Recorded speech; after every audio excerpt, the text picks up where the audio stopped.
Hi students, कैसे हैं आप लोग। मैं एल.एम. शर्मा फिर से आपका स्वागत करता हूं। आज हम लोग भारतीय संविधान को शुरू करने वाले हैं और इसके तहत आज हम लोग प्रस्तावना, जिसे हम उद्देशिका के भी नाम से जानते हैं, इसे शुरू करने वाले हैं। यह बहुत ही इम्पोर्टेंट टॉपिक है और आप यकीन मानिए, यदि आप इस लेक्चर को अच्छे से देखते हैं तो उद्देशिका या फिर प्रस्तावना से जो भी क्वेश्चंस बनते हैं, चाहे पीटी के हों या मेंस के, सारे के सारे क्वेश्चन को आप बहुत ही अच्छे तरीके से सॉल्व कर पाएंगे। तो चलिए हम शुरू करते हैं आज प्रस्तावना को। इसके तहत हम जो पढ़ेंगे उसे हम डिस्कस कर दें। सबसे पहले कि इसका जो कंटेंट रहेगा आज के लेक्चर का, सबसे पहले हम डिस्कस करेंगे प्रस्तावना संविधान का भाग है या नहीं, यदि है तो क्यों है, क्या जरूरत पड़ी कि इससे पहले बोला गया था कि प्रस्तावना संविधान का भाग नहीं है। बाद में काफ़ी डिस्कशन के बाद, काफ़ी वाद विवाद के बाद सुप्रीम कोर्ट को यह तय करना पड़ा कि प्रस्तावना संविधान का भाग है। तो उसका आधार क्या था, यह तय करने के पीछे उसे भी हम डिस्कस करेंगे। साथ ही हम डिस्कस करेंगे प्रस्तावना हमें क्या बतलाती है, इसका क्या उपयोगिता है, भारतीय संविधान के दर्शन क्या हैं। ये काफ़ी इंपॉर्टेंट क्वेश्चंस हैं। ये जो कंटेंट्स हैं ये जनरली मेंस में क्वेश्चंस भी पूछे गए हैं।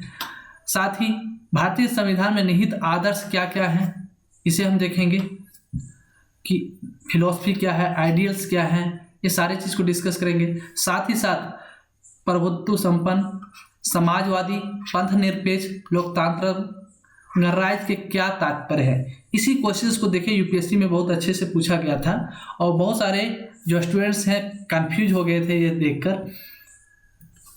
इस क्वेश्चंस को इस प्रकार पूछा गया था कि प्रस्तावना में जो शब्द प्रयोग किए गए हैं गणराज्य, उनके विशेषण पर प्रकाश डालिए। अब बहुत सारे लोगों को ये समझ में ही नहीं आया था कि गणराज्य के साथ साथ कौन कौन से विशेषण हैं। तो गणराज्य शब्द के साथ जो विशेषण है प्रभुत्व संपन्न, समाजवादी, पंथ निरपेक्ष, लोकतंत्रात्मक, इसी पे प्रकाश डालने के लिए कहा गया था। लेकिन आप क्वेश्चंस को यदि अच्छे समझ नहीं पाएंगे तो उसका आंसर राइटिंग भी नहीं कर सकते। तो इसे भी हम देखेंगे। आप यहाँ सोच रहे होंगे कि ये सारे इसके विशेषण कैसे होंगे, तो किसी भी गणराज्य के ये जो कॉमन विशेषताएँ होती है उसी के आधार पर यह क्वेश्चंस पूछा गया था। तो इसे भी हम आगे डिस्कस करने वाले हैं बारी बारी से।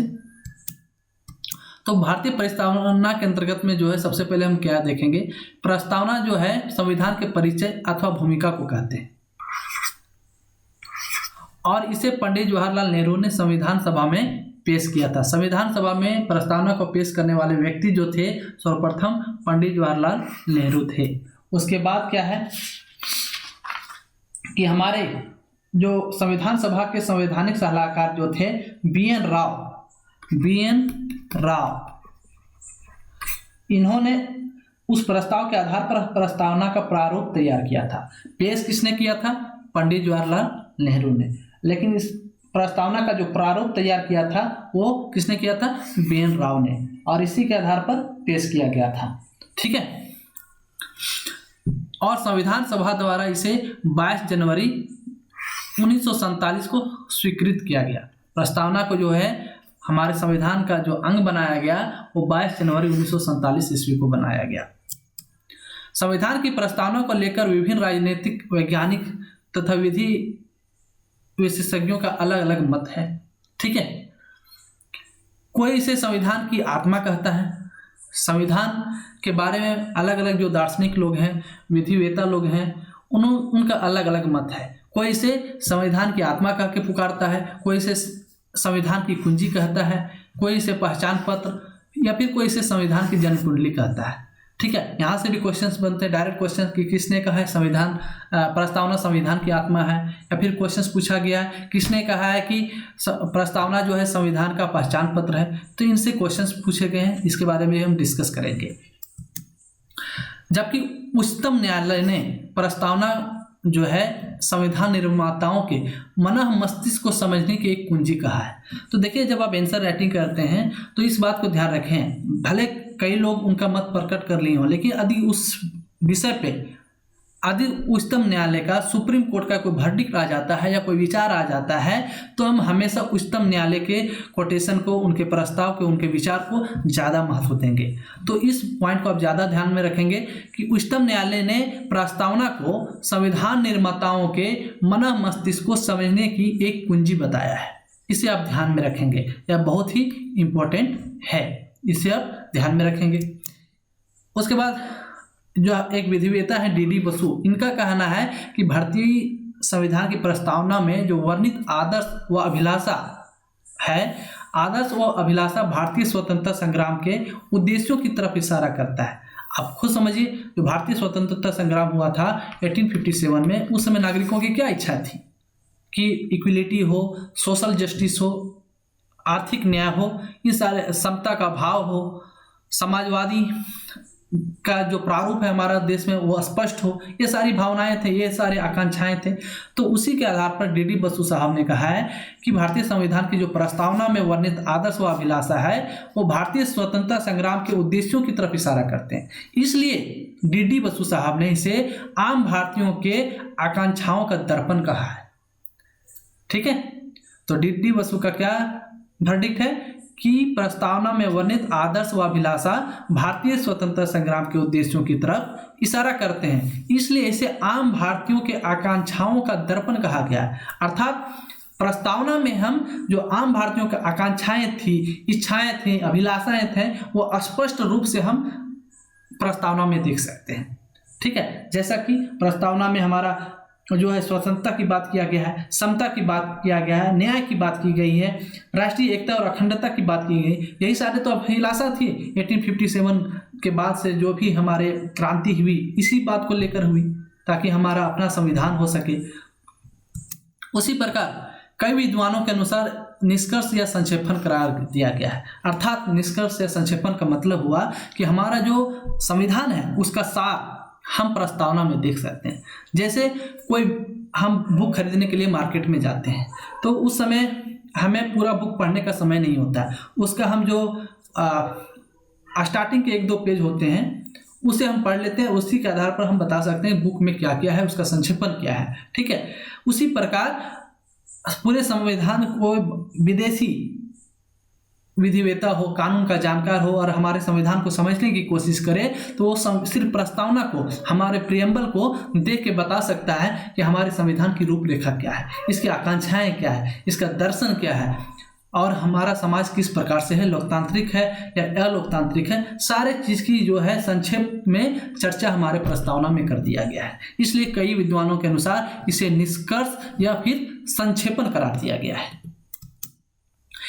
N.A. पालकीवाला ये एक बहुत ही विख्यात न्यायविद रहे हैं और संवैधानिक विशेषज्ञ भी रहे हैं। इनके अनुसार उन्होंने प्रस्तावना को पहचान पत्र कहा गया है। सब इसे पहचान पत्र या फिर परिचय पत्र, ठीक है, परिचय पत्र दोनों इन्होंने कहा है। किसे? प्रस्तावना को। अर्नेस्ट वाकर एक महान कानून के जानकार रहे हैं।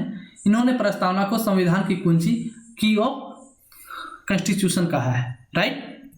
इसी प्रकार से बहुत सारे जो विद्वान हैं, ठाकुर दास भार्गव ने संविधान की आत्मा कह के पुकारा है। डायरेक्ट क्वेश्चन आपसे पूछा जाएगा कि किसने कहा है कि प्रस्तावना संविधान की आत्मा है। ऑप्शन में दिए जाएंगे N.A. पालकीवाला, ठाकुर भार्गव दास, इसी तरह अन्य 2 ऑप्शन रह सकते हैं। तो आपको क्या टिक करना है? ठाकुर दास भार्गव, राइट। सर्वोच्च न्यायालय का क्या था? इस संविधान निर्माताओं के मन मस्तिष्क की कुंजी है, यानी हमारे संविधान बनाते टाइम जो भी संविधानविद थी उनके मन में, उनके मस्तिष्क में, उनके विचार में क्या जो था, जो सारे विचार थे उससे प्रस्तावना में प्रकट किया गया है, ठीक है। K.M. मुंशी ने संविधान की प्रस्तावना को संविधान की जन्म कुंडली कहा है। उसी प्रकार सुभाष कश्यप ने प्रस्तावना को संविधान शरीर है तो प्रस्तावना उसकी आत्मा है। उन्होंने कहा, सुभाष कश्यप महोदय ने कहा है कि प्रस्तावना के बारे में उन्होंने स्पष्ट वर्णन करते हुए कहा कि यदि संविधान शरीर है तो प्रस्तावना उसकी आत्मा है। यदि प्रस्तावना संविधान से निकाल दिया जाए तो जिस प्रकार आत्मा के बिना मनुष्य मर जाता है, मतलब उसकी कोई वैल्यू नहीं रहता, उसी प्रकार प्रस्तावना के बिना संविधान कुछ भी नहीं है। और प्रस्तावना आधारशिला है तो संविधान उस पर खड़ी महल, अर्थात ये बेसिक है, ये स्ट्रक्चर है जिस पर हमारा संविधान खड़ा हुआ है, संविधान की संरचना हो पाया है संविधान प्रस्तावना के बल पे। ठीक है, तो ये अलग अलग विचार थे हमारे प्रस्तावना के बारे में। उसी प्रकार पंडित भार्गव ने संविधान को सबसे कीमती अंग कहा। ठीक है, प्रस्तावना को संविधान का सबसे कीमती अंग पंडित भार्गव महोदय ने कहा है। अब ये हमारे जो विशेषताएं बतलाई गई प्रस्तावना के बारे में, अलग अलग विधिवेत्ता, ज्ञानविद, जो भी कानून के जानकार थे, संविधान के बारे में जानकारी रखते थे, उन्होंने अपना अपना मत प्रकट किया। अब हम यहाँ से देखेंगे हमारा प्रस्तावना की प्रकृति क्या है, उसका नेचर क्या है, प्रस्तावना से कि जो प्रकृति के आधार पे हमारे समाज को, हमारे देश को किस आधार की तरफ लेके जाता है, उसे हम समझने की कोशिश करेंगे। तो भारतीय संविधान की प्रस्तावना निस्संदेह संविधान में वर्णित विभिन्न उपबंधों का आईना है। हमारे संविधान में जो भी आर्टिकल्स हैं, जो भी उपबंध है, उसका आईना है हमारा प्रस्तावना के आधार पर। जैसे आप प्रस्तावना में न्याय की बात किया गया है, स्वतंत्रता की बात की गई है, तो उसी के बारे में विस्तृत रूप से चर्चा हमारे फिर संविधान में बाद में अलग अलग पार्टों में, भागों में बांट कर किया गया है। बावजूद इसकी कोई अपनी वैज्ञानिकता नहीं है, बावजूद अब यहाँ से क्या है, बहुत सारे लोगों का अपना अपना मत रहा है। किसी ने प्रस्तावना को संविधान का भाग माना है, किसी ने नहीं माना है, किसी ने प्रस्तावना को बहुत बहुमूल्य, बहुत ही ज़्यादा वैल्यू दिया, किसी ने कहा है कि अब पुस्तक में जिस तरह 2 टूक का काम रहता है, उसी प्रकार प्रस्तावना भी संविधान के लिए 2 टूक के मात्र है। तो अलग अलग सभी का विचार है, उसे हम अच्छे से समझने की कोशिश करेंगे। प्रस्तावना में वर्णित किसी भी उपबंध की अवहेलना करने पर कानून के समुचित चुनौती नहीं दी जा सकती है। जैसे संविधान के तहत ऐसा कोई भी कानून नहीं बनाया गया है कि यदि आप प्रस्तावना की अवहेलना करते हैं, अनादर करते हैं, तो आप पर केस किया जा सकता है। ऐसा कुछ भी नहीं है। इसके अंतर्गत ऐसा कुछ भी नहीं है जो भारतीय राज्य व्यवस्था के संचालन में कोई ठोस कदम साबित करे। यानी इसके द्वारा ना तो सरकार के 3 अंगों की शक्तियों को बढ़ाया जा सकता है और ना ही कम किया जा सकता है या घटाया जा सकता है। अर्थात प्रस्तावना में ऐसा कुछ भी नहीं है जिससे कि सरकार की शक्तियों में बढ़ोतरी हो रही हो या प्रस्तावना के कारण सरकार की शक्तियों में कमी हो रही हो। हालांकि सर्वोच्च न्यायालय ने ऐसा माना है कि जब कभी से भी संविधान के किसी उपबंध पर विश्लेषण करना हो और उस समय किंग कर्तव्य विमूढ़ की स्थिति पैदा हो जाए, अर्थात क्या करें ना करें की स्थिति पैदा हो जाए, द्वंद्वात्मक परिस्थिति उत्पन्न हो जाए, मतलब एक ही उपबंध के 2 मायने निकल रहे हो, 2 अर्थ निकल रहे हो, तो उसमें सुप्रीम कोर्ट ने माना है कि एक से अधिक विश्लेषण होने पर उसे अपनाया जाएगा जिसका झुकाव प्रस्तावना की तरफ ज्यादा होगा। कहने का मतलब, मान लीजिए कोई आर्टिकल है, उसके 2 मायने निकल रहे हैं, एक ये और दूसरा बी। ठीक है, अब हम दोनों में जब इस पर बहस हुई, इसका जब निष्कर्ष निकला तो 2 निष्कर्ष निकले, ए और बी। लेकिन किसी एक को ही हमको यदि मानना हो तो हम उसमें यह देखेंगे कि इन दोनों जो अर्थ निकल रहे हैं उसका सामंजस्य, उसकी समानता, उसका एफिनिटी जो है प्रियम्बल की तरफ, प्रस्तावना की तरफ किसका ज़्यादा है। यदि ए का समानता प्रस्तावना से ज़्यादा मिलता जुलता रहेगा तो हम ए को मानेंगे। ठीक है, उसी प्रकार यदि बी की उसमें एफिनिटी ज़्यादा होगी तो हम बी को मानेंगे। यदि ए का होगा, बी का नहीं होगा, कम होगा, थोड़ा सा भी कम हुआ तो हम बी को मानने से इनकार करेंगे और ए को हम अपना लेंगे। तो ये हमारा प्रस्तावना उसमें निर्णायक भूमिका निभाता है। ठीक है, कि जहाँ किंग कर्तव्य विमूढ़ की स्थिति पैदा हो जाए वहाँ हम प्रस्तावना की मदद लेते हुए उसको स्पष्ट क्लियर करेंगे कि किसे रखना है, किसे हटाना है।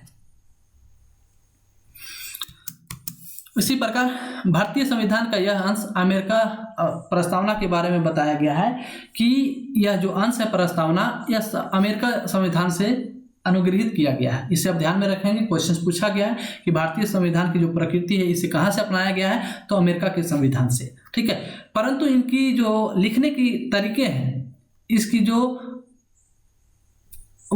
जो साम्यता है वो ऑस्ट्रेलियाई संविधान की प्रस्तावना से ज़्यादा मिलता है। लिखने का तरीका, उसकी जो साम्यता है वो ऑस्ट्रेलियाई संविधान से ज़्यादा मिलता जुलता है। इसे आप ध्यान में रखेंगे कि हम इसे अपनाएं तो अमेरिका के संविधान को देख के हैं, लेकिन उसकी लिखावट की जो संरचना है, साम्यता है, मिलता जुलता जो है ऑस्ट्रेलियाई संविधान की प्रस्तावना से ज़्यादा मिलता जुलता है। ठीक है, अब हम प्रकृति को अच्छे से समझें। क्या समझें? प्रस्तावना की प्रकृति क्या है कि वो ना ही सरकार की शक्तियों में बढ़ोतरी करता है ना ही कमी करता है। दूसरा बात, लेकिन किंग कर्तव्य विमूढ़ की स्थिति में, अर्थात यदि एक से ज़्यादा कन्फ्यूजन हो, किसे अपनाना है किसे नहीं अपनाना है, उस समय प्रस्तावना निर्णायक की भूमिका अपनाता है। ठीक है, अब हम यहाँ से देखेंगे प्रस्तावना संविधान का हिस्सा है या नहीं, इसे हम अच्छे से समझने की कोशिश करेंगे। इसमें बहुत सारे वाद विवाद हुए, तब जाके जो है इस पर कन्फ्यूजन हो पाया क्लियर कि यह संविधान का हिस्सा है। 1973 से पहले प्रस्तावना को 1973 से पहले प्रस्तावना को संविधान का हिस्सा नहीं माना जाता था। 1973 के बाद ही प्रस्तावना को संविधान का हिस्सा माना गया, और ये जो क्रम हुआ कैसे कैसे, इसे हम डिस्कस करेंगे। ठीक है, तो प्रस्तावना को संविधान का हिस्सा मानने को लेकर राजनीतिक दार्शनिकों व विधि विशेषज्ञों में प्रारंभ से ही मत भिन्नता थी। प्रारंभ से ही यह कन्फ्यूजन था, विवाद था कि कोई इसे प्रस्तावना का हिस्सा मानता था, संविधान का हिस्सा मानता था, कोई इसे संविधान का हिस्सा नहीं मानता था। इसके दो लोग थे, एक जो परंपरागत अवधारणा रखते थे और दूसरा उदारवादी लोग। ठीक है, तो दोनों का हम जो क्या मत था उसको हम डिस्कस करेंगे। तो परंपरागत अवधारणा के तहत राजनीतिक दार्शनिकों का ऐसा मानना था कि संविधान जो है, संविधान की प्रस्तावना संविधान का वही संबंध है जो किसी पुस्तक के दो टूक या पुस्तक के शेष भाग से होता है। जिस तरह पुस्तक के दो टूक बाहर निकलने पर पुस्तक में वर्णित विभिन्न अध्यायों पर कोई फर्क नहीं पड़ता, ठीक उसी प्रकार से यदि भारतीय संविधान से प्रस्तावना को निकाल दिया जाए तो भी इसके स्वरूप जैसा है वैसा ही बना रहेगा। इसलिए प्रस्तावना संविधान का अंग नहीं हो सकता। जो परंपरागत सोच वाले राजनीतिक दार्शनिक थे, उनका कहना था कि जिस प्रकार किसी किताब का दो टुक होता है, आप कोई भी बुक पढ़ते होंगे तो देखते हैं शुरुआत में ही दो टुक के नाम से उसका एक पेज का कुछ रहता है, जिसमें वो किताब के बारे में सारा कुछ संक्षेप में बता देता है, इसके क्या विशेषताएं हैं, क्या खासियत है, कैसे इसको पढ़ना है या फिर इसकी क्या कुछ है। ठीक उसी प्रकार परंपरागत अवधारणा के लोगों ने ऐसा ही कहा कि यह सिर्फ प्रस्तावना जो है मात्र किसी पुस्तक के दो टुक के बराबर है। कहने का अर्थ है कि इसे फाड़ के फेंक दिया भी जाए तो जो पुस्तक के अन्य पार्ट हैं, जो लेसन हैं, जो त्यों रहेंगे, वो नहीं भी रहेगा, फिर भी हमें सारे के सारे लेसन्स पढ़ने होंगे, तभी हमें वो पुस्तक समझ में आएगी। ठीक है, तो वो दो टुक रहे या नहीं रहे, किताब पर कोई फर्क नहीं पड़ेगा। ठीक उसी से कंपेयर किया गया है यहाँ पे। ठीक है, कि हम यदि उसका दो टुक है फाड़ दें, फिर भी जो कंटेंट्स हैं बुक के सारे रहेंगे। यदि हमको उस पुस्तक को समझना है तो हमें उनके सारे लेसन्स को पढ़ना पड़ेंगे। ठीक उसी प्रकार यदि संविधान को समझना है तो इसके जितने भाग हैं, जितने आर्टिकल्स हैं, जितने उपबंध हैं, सारे के सारे को हमको पढ़ना पड़ेगा। सिर्फ हम प्रस्तावना को पढ़ के संविधान को नहीं समझ सकते हैं। ये सोच था परंपरागत अवधारणा के जो लोग थे उनका। ठीक है, इसके बाद में भी बहुत सारे डिस्कशन हुए। इसी पक्ष का समर्थन करते हुए सुप्रीम कोर्ट ने 1960 में बेरूबारी बनाम भारत संघवाद, एक केस को ध्यान में रखिएगा, पूछा गया है बार बार कि बेरूबारी बनाम भारत संघवाद में प्रस्तावना को संविधान का हिस्सा माना गया है या नहीं। तो उस समय नहीं माना गया था और एक केस हुआ था 1960 में। इसी प्रकार इस तरह से भी क्वेश्चन पूछा जाता है, बेरूबारी बनाम भारत संघवाद संबंधित है प्रस्तावना से या फिर अन्य 3-4 ऑप्शन रहेंगे, तो उसमें इसे आप ध्यान में रखेंगे। यह जो केस था भारतीय संविधान में प्रस्तावना से संबंधित था। तो इसी जो केस था इसमें निर्णय देते हुए सुप्रीम कोर्ट ने कहा कि प्रस्तावना को भारतीय संविधान का हिस्सा नहीं माना जा सकता है। उन्होंने प्रस्तावना को भारतीय संविधान का हिस्सा मानने से इनकार कर दिया। किसने? सुप्रीम कोर्ट ने। ठीक है, और ये केस का हुआ था 1960 में, और इस केस का नाम क्या था? बेरूबारी बनाम भारत संघवाद। वहीं दूसरी तरफ जो उदारवादी चिंतक थे, उदारवादी विचारक जो थे, उनका ऐसा मानना था कि प्रस्तावना संविधान का अभिन्न अंग है, इसे हम संविधान से अलग कर ही नहीं सकते। प्रस्तावना को संविधान से अलग करके देखा ही नहीं जा सकता, यह हमारे संविधान का आईना है, ऐसा उनका मानना था। उनका कहना चूंकि प्रस्तावना संविधान की निहितार्थ है, संविधान का स्वरूप क्या होगा, कार्यप्रणाली कैसे होगा, उसके तहत वर्णित आदर्श और आकांक्षाएं क्या क्या है, इस सारे के सारे झलक हमें प्रस्तावना में मिल जाते हैं। अतः इसे अलग करके नहीं देखा जाना चाहिए। इसी वजह से 1973 में केशवानंद भारती बनाम केरल राज्यवाद में, वाद अर्थात केस में, प्रस्तावना को संविधान का अभिन्न अंग करार दिया गया। ये पीढ़ी बारी बारी से इसमें काफ़ी चर्चे हुए थे, तब जाके ये माना गया था कि प्रस्तावना संविधान का भाग है। लेकिन ये कब माना गया? 1973 में, केशवानंद भारती केरल राज्यवाद। तो क्वेश्चन इस प्रकार पूछा गया है, केशवानंद भारती बनाम केरल राज्यवाद कब हुआ? 1973 में। यह वाद किससे संबंधित है? तो प्रस्तावना से। ठीक है, ये हुआ। और आपसे क्वेश्चन ये पूछा जाएगा कि कब से हम प्रस्तावना को भारतीय संविधान का हिस्सा मानने लगे? तो 1973 से। तो ये सब जो पॉइंट है कुछ कुछ इसे आप ध्यान में रखेंगे तो आपके टॉपिक जो है, कॉन्सेप्ट है, बहुत अच्छे से क्लियर रहेंगे। इसके फलस्वरूप यह भी स्पष्ट हो गया कि जिस तरीके से दूसरे उपबंधों में संशोधन जायज है, आप जैसे जानते हैं संविधान में हम संशोधन कर सकते हैं, किसके तहत कर सकते हैं? आर्टिकल 368 के साथ। और 1973 में केशवानंद भारती बनाम केरल राज्यवाद में यह स्पष्ट हो गया कि संविधान का भाग है। क्या? प्रस्तावना संविधान का भाग है। अब जैसे ही प्रस्तावना को हम संविधान का भाग बना लिए तो यह भी स्पष्ट हो गया, जब यह संविधान का भाग है अर्थात यह संविधान का ही एक अंग है। और जब यह संविधान का अंग है तो भाई जिस प्रकार से हम संविधान में संशोधन कर सकते हैं, ठीक उसी प्रकार प्रस्तावना में भी हम संशोधन कर सकते हैं। प्रस्तावना में भी ही जो संशोधन है वो मुमकिन है। तो सर्वोच्च न्यायालय ने इस निर्णय की बुनियाद में भारतीय संसद नहीं, इसी निर्णय के आधार पर जो है 1976 में 42वें संविधान संशोधन के तहत भारतीय संविधान की प्रस्तावना में संशोधन कर दिया।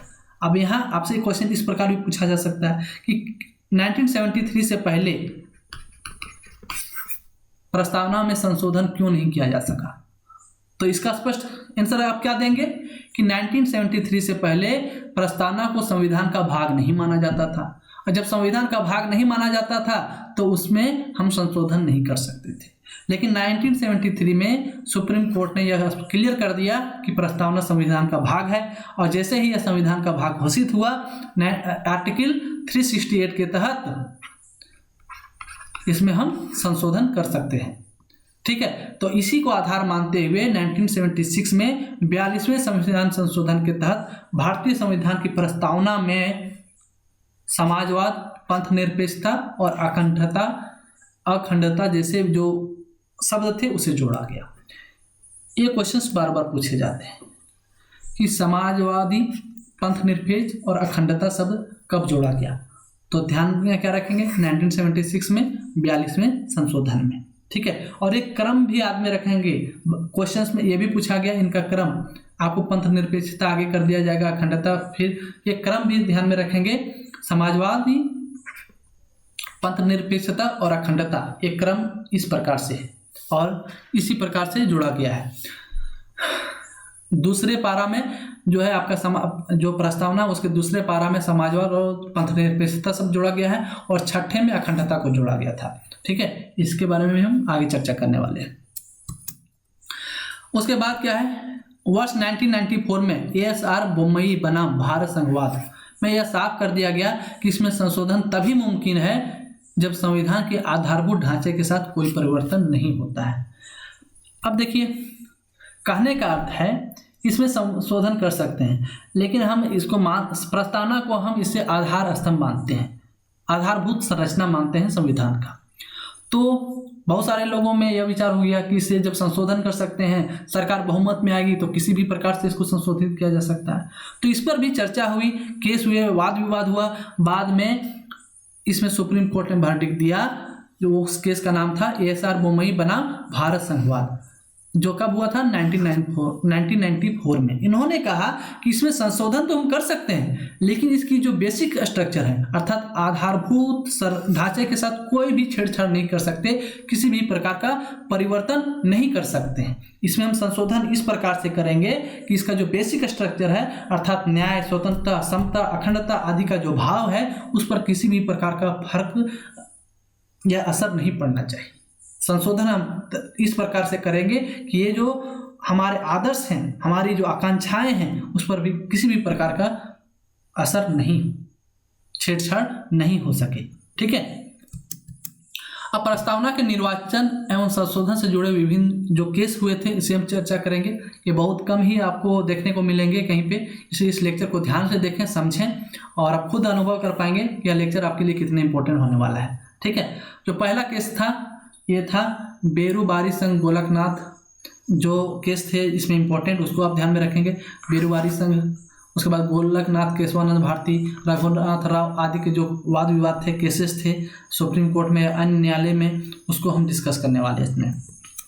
तो पहला जो केस था आपका बेरुबारी संघवाद, जो कब हुआ था 1960 में। इस डेट को भी ध्यान में रखेंगे और ये प्रस्तावना से संबंधित है, इसे ध्यान में रखेंगे। इस केस में कहा गया, उच्चतम न्यायालय ने कहा कि प्रस्तावना संविधान में निहित सामान्य प्रयोजनों को दर्शाता है, अर्थात यह इतना इंपॉर्टेंट नहीं है या किसी भी पुस्तक के 2 टुक के बराबर है। ठीक है। और यह संविधान से ज़्यादा मतलब नहीं रखता है, इससे प्रस्तावना नहीं भी रहे तो हमारे संविधान पर कोई असर नहीं पड़ेगा, ऐसा उस समय मानना था। अतः संविधान निर्माताओं के मस्तिष्क को समझने की यह सिर्फ एक कुंजी है। और उच्चतम न्यायालय ने यह भी कहा कि प्रस्तावना संविधान का भाग नहीं हो सकता है। बेरुबारी संघवाद केस में सुप्रीम कोर्ट ने प्रस्तावना को संविधान का अंग मानने से इनकार कर दिया था। ठीक है। दूसरा केस आता है गोलकनाथ का। इसमें यह कहा गया, गोलकनाथ केस जो हुआ था 1967 में हुआ, इसमें कहा गया उच्चतम न्यायालय ने कहा जहां संविधान की भाषा जो है यह स्पष्ट हो या संदिग्ध हो, किंग कर्तव्य विमूढ़ता की स्थिति पैदा करे, 2 अर्थ निकल रहे हों, वहां उसके अर्थ को स्पष्ट करने के लिए प्रस्तावना का सहारा ले सकते हैं। उन्होंने सिर्फ इतना ही कहा। उस समय भी यह नहीं कहा गया कि यह संविधान का भाग है, उन्होंने बस सिर्फ इतना ही कहा कि यदि किसी संविधान में, किसी उपबंध में, किसी नियम में उसका जो अर्थ है यह स्पष्ट निकल रहा हो, संदिग्ध हो, एक से अधिक अर्थ निकल रहे हो, तो उस समय हम देखेंगे कि किसका ज़्यादा प्रस्तावना से मिलता जुलता अर्थ निकल रहा है, उसी को हम मानेंगे। अर्थात अर्थ को स्पष्ट करने के लिए प्रस्तावना का सहारा लिया जा सकता है। ये कब कहा गया? गोलकनाथवाद में। राइट। इसके बाद जो केस हुआ वो केशवानंद भारती वाद हुआ, ये सबसे ज़्यादा इंपॉर्टेंट हुआ और यहाँ पे संविधान का ही भाग माना गया प्रस्तावना को। इसमें क्या कहा गया उसे अब ध्यान से देखेंगे। उच्चतम न्यायालय ने बेरुबारी संघवाद कब हुआ था? ये 1960 में। ठीक है। दिए गए स्वयं के निर्णय को अस्वीकार कर लिया, अर्थात यहाँ अपने जो बेरुबारी संघवाद में उन्होंने कहा था कि संविधान का भाग नहीं है प्रस्तावना, इस व्यवस्था को उसने पलट दिया और यह व्यवस्था दी कि प्रस्तावना संविधान का एक भाग है। प्रस्तावना को संविधान का उसने भाग एक्सेप्ट कर लिया। यहाँ न्यायालय ने यह भी कहा कि संसद अनुच्छेद 368 के तहत अर्थात 368 के तहत इसमें संशोधन भी कर सकती है। जैसे यह संविधान का भाग है, इसका स्पष्ट निर्णय हो गया कि इसमें संशोधन कर सकते हैं 368 के तहत, लेकिन प्रस्तावना में निहित मूल ढांचे को संशोधित नहीं किया जा सकता, अर्थात इसके बेसिक स्ट्रक्चर के साथ किसी भी प्रकार का छेड़छाड़ हम नहीं कर सकते। संशोधन तो हम कर सकते हैं, लेकिन इस प्रकार से कर सकते हैं कि उसके बेसिक स्ट्रक्चर के साथ हम छेड़छाड़ नहीं कर सकते। कहने का अर्थ है कि किसी भी बिल्डिंग, मान लीजिए ये बिल्डिंग है, ठीक है, इस पर ये बेस है, यदि हम इसमें छेड़छाड़ करते हैं तो ये सारे बिल्डिंग ढह जाने की चांसेस होते हैं। इसमें हम इस बेसिक स्ट्रक्चर में हम इस प्रकार से छेड़छाड़ करें, जो ये मंजिल बने हैं, ये जो बहुमंजिला इमारत बनी है, यह नहीं ढहे, इस पर किसी भी प्रकार का असर नहीं हो। इसी प्रकार से केशवानंद भारती वाद में कहा गया संविधान के संबंध में, प्रस्तावना के संबंध में, कि प्रस्तावना में तो हम संशोधन कर सकते हैं, लेकिन हम इस प्रकार से संशोधन करें कि जो हमारा संविधान खड़ा हुआ है जिस प्रस्तावना के बल पे, उसमें किसी भी प्रकार का छेड़छाड़ नहीं हो, हमारा वो जो बेसिक स्ट्रक्चर है उसमें किसी भी प्रकार का असर नहीं पड़े। इस प्रकार से उन्होंने सुप्रीम कोर्ट का वर्डिक्ट आया। केशवानंद भारतीवाद 1973 में। उसके बाद रघुनाथ राव बनाम भारत संघवाद, ये हुआ 1953 ईस्वी में हुआ था 1993 में। इसमें क्या कहा गया, उच्चतम न्यायालय ने निम्नलिखित बातें कही। क्या बात कहा भाई, कि प्रस्तावना शक्ति का स्रोत नहीं है। ये तो शुरू में भी उन्होंने कहा था कि प्रस्तावना से ना ही सरकार की शक्तियों को बढ़ाया जा सकता है, ना ही घटाया जा सकता है। और उसके बाद उन्होंने कहा विधि की शक्ति का स्रोत निर्दिष्ट अनुच्छेद ही हो सकते हैं, अर्थात जो हमारे संविधान में अनुच्छेद है उसी के तहत किसी भी सरकार का क्या शक्तियां हैं उसको निर्धारित किया जा सकेगा। सब प्रस्तावना के आधार पर हम शक्ति को आधार नहीं बना सकते, अर्थात प्रस्तावना शक्ति का स्रोत नहीं है। ये कब कहा गया, रघुनाथ राव बनाम भारत संघवाद में। इसके बाद उन्होंने क्या कहा कि प्रस्तावना विधानमंडल की शक्तियों पर प्रतिबंध आरोपित करने का स्रोत नहीं है, अर्थात जो विधानमंडल है, जो कानून बनाने वाले लोग हैं, उनकी शक्तियों पर भी प्रतिबंध नहीं लगाता है प्रस्तावना सिर्फ आदर्श और हमारे आकांक्षाओं को प्रदर्शित करता है, जिस आदर्शों के बल पर हम चलते हुए एक अच्छे भारत को निर्माण कर सकते हैं। प्रस्तावना में सिर्फ हमारे जो संविधानविद थे उन्होंने अपना विचार, अपना अभिव्यक्ति को व्यक्त किया है कि हमारा भारत ऐसा होगा, इसी के आधार पर हम चलेंगे। अर्थात जैसे हम घर बनाते हैं तो हम अपना सबसे स्टार्टिंग में क्या करते हैं, बेस बनाते हैं, और उसी पर हम अपना ये चीज़ प्लान करते हैं कि हमारा घर, हमारा जो मंजिल होगा, बहुमंजिला किस प्रकार से बनेगा। ठीक उसी प्रकार से यहाँ था कि प्रस्तावना जो भी है हमारा बेसिक स्ट्रक्चर के रूप में काम करता है, ठीक है। अर्थात यह विधानमंडल की शक्तियों पर कोई भी प्रतिबंध आरोपित करने का अधिकार नहीं रखता, स्रोत नहीं है यह। इसके बाद इन्होंने कहा संविधान के संदिग्ध तथा द्व्यर्थी उपबंधों का अर्थ स्पष्ट करने के लिए प्रस्तावना उपयोगी होगा। अर्थात जहाँ एक से अधिक अर्थ निकल रहे हों किसी भी आर्टिकल्स या उपबंध नियम के, तो वहाँ पे जो भी ज़्यादा सामंजस्यता स्थापित करेगा प्रस्तावना के साथ, उसी को हम अपना लेंगे। इसके बाद केस आए एसआर बोम्मई वाद 1994 में, ठीक है। ये सारे जो केसेस हुए प्रस्तावना से ही संबंधित हैं और डायरेक्ट क्वेश्चंस पूछे जाते हैं। मैं बार बार कह रहा हूँ, इसे आप जरूर ध्यान में रखेंगे। आपसे सीधा पूछ दिया जाएगा एसआर बोम्मई वाद 1994 किससे संबंधित है। यदि आप नहीं पढ़े हैं तो आप कैसे कह पाएंगे यह प्रस्तावना से संबंधित था, या मौलिक अधिकार से संबंधित था, या फिर नीति निर्देशक तत्व से संबंधित कुछ विवाद है उससे संबंधित था। इसलिए इसे आप ध्यान में रखेंगे। इसमें यह कहा गया कि प्रस्तावना संविधान का अभिन्न अंग है। इसमें भी फिर से यह दोहराया गया 1973 के तरह ही कि प्रस्तावना संविधान का अभिन्न अंग है और सरकार का प्रजातांत्रिक स्वरूप, संघीय संरचना, राष्ट्रीय एकता एवं अखंडता, पंथ निरपेक्षता, समाजवादी स्वरूप, सामाजिक न्याय, न्यायिक पुनरावलोकन की भी इसकी मौलिक संरचना में सम्मिलित है।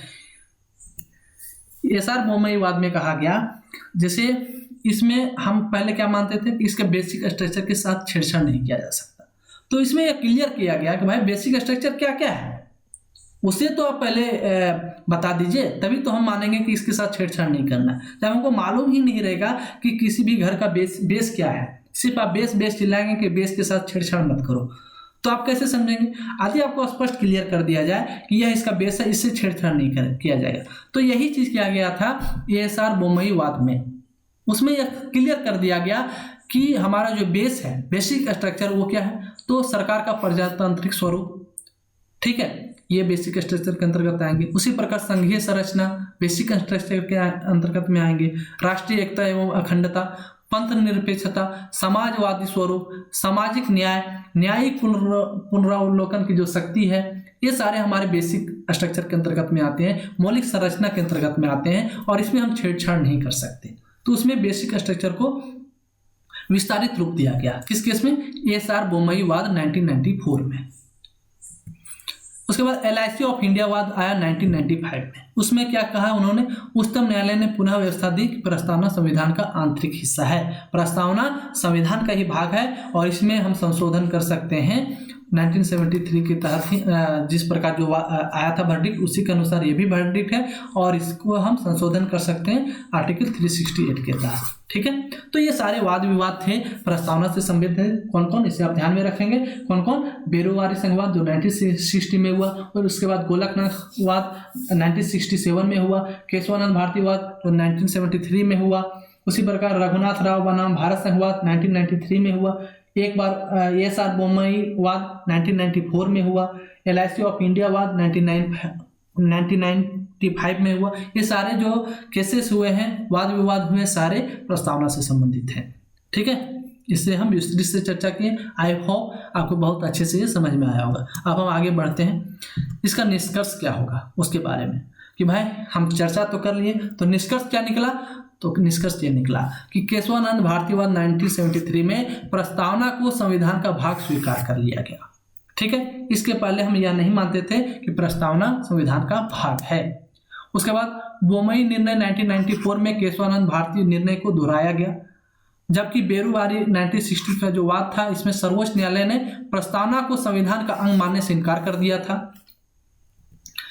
चूंकि भारतीय संविधान की प्रस्तावना में उसी विधि से संशोधन किया जा सकता है जिस विधि से संविधान में करते हैं, से इसका अर्थ हुआ कि संविधान में हम 368 के तहत संशोधन करते हैं, तो भाई प्रस्तावना में भी हम इसी के तहत हम संशोधन कर सकते हैं। इससे स्पष्ट हो जाता है कि प्रस्तावना भारतीय संविधान का भाग है। ठीक है, आई होप बहुत अच्छे से आपको ये क्लियर हो गया होगा। उसके बाद क्या है, संविधान की प्रस्तावना अति महत्वपूर्ण दस्तावेज है जो संविधान के मूल उद्देश्यों, विचारधाराओं और सरकार के उत्तरदायित्वों पर प्रकाश डालती है। ठीक है, क्या प्रकाश डालती है? मूल उद्देश्य क्या है, सरकार का मूल उद्देश्य क्या होना चाहिए, उसकी विचारधारा कैसा होना चाहिए, सरकार के उत्तरदायित्वों पर प्रकाश डालती है। वो कैसे जैसे मूल उद्देश्य क्या है भाई, कि हमारा आर्थिक न्याय, हमारे जो भारत देश में है आर्थिक न्याय हो, सामाजिक न्याय हो। विचारधारा क्या है, तो हमारा पंथ निरपेक्षता को बरकरार रखना है, किसी खास धर्म की तरफ अपने देश को नहीं मोड़ना है। सरकार का दायित्व क्या है, ताकि सरकार का दायित्व है कि सोशल जस्टिस हो, बंधुत्व का जो एफिनिटी है वो बरकरार रहे। ये सारे चीज पर प्रकाश डालने का कार्य करता है प्रस्तावना।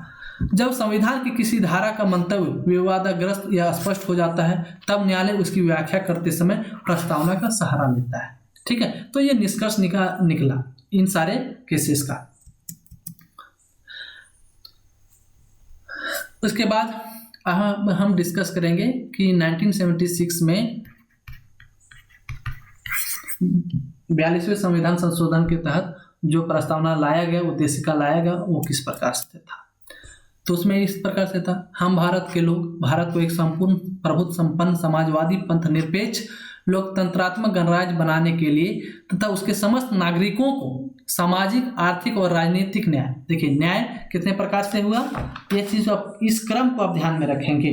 न्याय की बात किया जाए कि हमारे संविधान में कितने प्रकार, प्रस्तावना में कितने प्रकार की न्याय की व्याख्या की गई है, तो ये 3 प्रकार की। कौन कौन? सामाजिक न्याय, आर्थिक न्याय और राजनीतिक न्याय। उसी प्रकार स्वतंत्रता की बात आए तो 5 प्रकार की स्वतंत्रता की बात की गई है प्रस्तावना में। कौन कौन? विचार की स्वतंत्रता, अभिव्यक्ति की स्वतंत्रता, विश्वास की स्वतंत्रता, धर्म की स्वतंत्रता और उपासना की स्वतंत्रता। तो कितने हो गए? 1 2 3 4 5 प्रकार की स्वतंत्रता। समता की बात किया जाए तो 2 प्रकार की समता। कौन? प्रतिष्ठा और अवसर की समता प्राप्त करने के लिए तथा उन सब में व्यक्ति की गरिमा और राष्ट्र की एकता, अखंडता को सुनिश्चित करने वाली बंधुता को बढ़ाने के लिए। ठीक है, दृढ़ संकल्पित होकर अपनी इस संविधान सभा में आज दिनांक 26 नवंबर 1949 ईस्वी को इसे हम अंगीकृत, अधिनियमित और आत्मार्पित करते हैं। तो इसमें और क्या पता चलता है? इसमें डेट पता चलता है। अब इसका ये जो हमारा उद्देशिका है प्रस्तावना, इसको हम और अच्छे से डिस्क्राइब करते हैं। ये जो हमारा मूल प्रस्तावना है उसको आप देख लेंगे, इस प्रकार से है। आपको जैसे बताया था कि जो शब्द जोड़े गए थे 1976 में, वो देखिए यहाँ पे ये 2 शब्द हैं। कौन कौन? पहला समाजवादी और पंथ निरपेक्ष। आपको मैं बताया था दूसरे पारा में समाजवादी और पंथ निरपेक्ष को जोड़ा गया है। और यहाँ एक छठे में देखिए अखंडता, ये यहाँ पे जोड़ा गया है। ये 3 शब्द जोड़े गए हैं और इसका क्रम भी ध्यान में रखेंगे। समाजवादी, पंथ निरपेक्ष और अखंडता, ये 3 शब्द जोड़े गए हैं 1976 में 42वें संविधान संशोधन के तहत। अब इसका जो कुछ इंपॉर्टेंट फैक्ट को हम देखेंगे कि प्रजातांत्रिक समाजवाद की अवधारणा जो है किसने विकसित किया था, तो पंडित नेहरू ने इसे विकसित किया था। भारतीय संविधान में न्याय शब्द का उल्लेख प्रस्तावना में किया गया है सर्वप्रथम। इसके बाद डॉक्टर अंबेडकर ने कहा कि लोकतंत्र की सबसे बड़ी जो बाधा है वह जाति प्रथा है। 42वें संविधान संशोधन द्वारा प्रस्तावना में निम्नलिखित शब्द जोड़े गए हैं। ये सारे आपके पीटी पॉइंट ऑफ व्यू से बहुत ही इंपॉर्टेंट है। मैं यहाँ पे आपको इस प्रकार से डिस्क्राइब करूँ, बताने की कोशिश कर रहा हूँ ताकि आपको पीटी प्लस मेंस में कहीं भी आपको किसी भी प्रकार का प्रॉब्लम नहीं हो, चाहे पीटी में क्वेश्चंस हैं या फिर आपको आंसर राइटिंग करना हो। ठीक है, तो समाजवादी, पंथ निरपेक्ष और तीसरा जो वर्ड जोड़ा गया है अखंडता। ठीक है, पंथ निरपेक्षता का क्या अर्थ हुआ कि राज्य का अपना कोई भी धर्म नहीं होगा। ऐसा यह नहीं होगा, मतलब ऐसा नहीं कि हमारा जो देश है वो किसी धर्म के विरोधी हो गया, सिर्फ वो किसी धर्म को अपने राज्य कार्य प्रणाली में आश्रय प्रदान नहीं करेगा। इसके बाद क्या है, प्रस्तावना के अनुसार संविधान के अधीन सभी शक्तियों का स्रोत क्या है। ये बार बार पूछा गया कि संविधान में शक्तियों का स्रोत क्या है, तो हम भारत के लोग ही शक्तियों का मेन स्रोत हैं। भारत में राजनीतिक शक्ति का जो स्रोत है वो मतदाता है, अर्थात मतदाता कौन होते हैं, हम भारत के लोग ही मतदान के तहत सरकार का निर्माण करते हैं और वही हमारे स्रोत है शक्ति का। भारत में संप्रभुता जनता में निवास करती है। प्रस्तावना में हम भारत के लोग की अवधारणा अमेरिका के संविधान से लिया गया है। ये जो अवधारणा है हम भारत के लोग, यह अमेरिका के संविधान से लिया गया है। अमेरिका तथा अन्य देशों के संविधान के आरंभ में वी द पीपल ऑफ है, जैसे आप प्रस्तावना में शुरू में देखें जब मैं दिखा रहा था उसमें भी क्या है, we the people of India. ठीक है, ये अमेरिका से ही लिया गया। और ये हम लोग जो हैं ये जो आवाज़ है वी द पीपल ऑफ, ये रूसों की आवाज़ है। ये सर्वप्रथम रूसों ने ही कहा था और इसी को अमेरिका ने ग्रहण किया, फिर वहाँ से हम लोग ग्रहण किए इंडिया के। इसमें आप देखिए कुछ और इम्पोर्टेंट फैक्ट कि प्रस्तावना की जो प्रकृति है न्यायोचित नहीं है, अर्थात प्रस्तावना के आधार पर हम किसी को न्याय को नहीं दे सकते। ठीक है, अर्थात इसकी व्यवस्था को न्यायालय में चुनौती नहीं दिया जा सकता है। इसका जो व्यवस्था है इससे संबंधित किसी भी जो केस विवादित होता है उसको हम न्यायालय में चुनौती नहीं दे सकते हैं। प्रस्तावना में कोई भी संशोधन केवल अनुच्छेद 368 के अधीन ही हो सकता है। अब जब यह संशोधन किस प्रकार से होता है इसके बारे में भी हम आगे डिस्कस करेंगे जब हम संशोधन के बारे में पढ़ेंगे उस समय। ठीक है, अभी हम प्रस्तावना के बारे में डिस्कस कर रहे हैं, इसलिए उस पर यदि जाएंगे तो हम टॉपिक से भटक सकते हैं।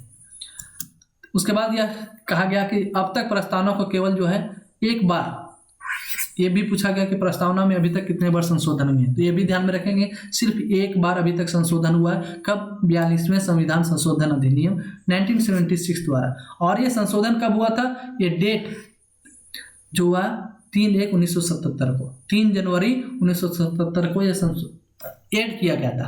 आप सोच रहे होंगे कि ये जब अधिनियम संशोधन जो है 1976 में हुआ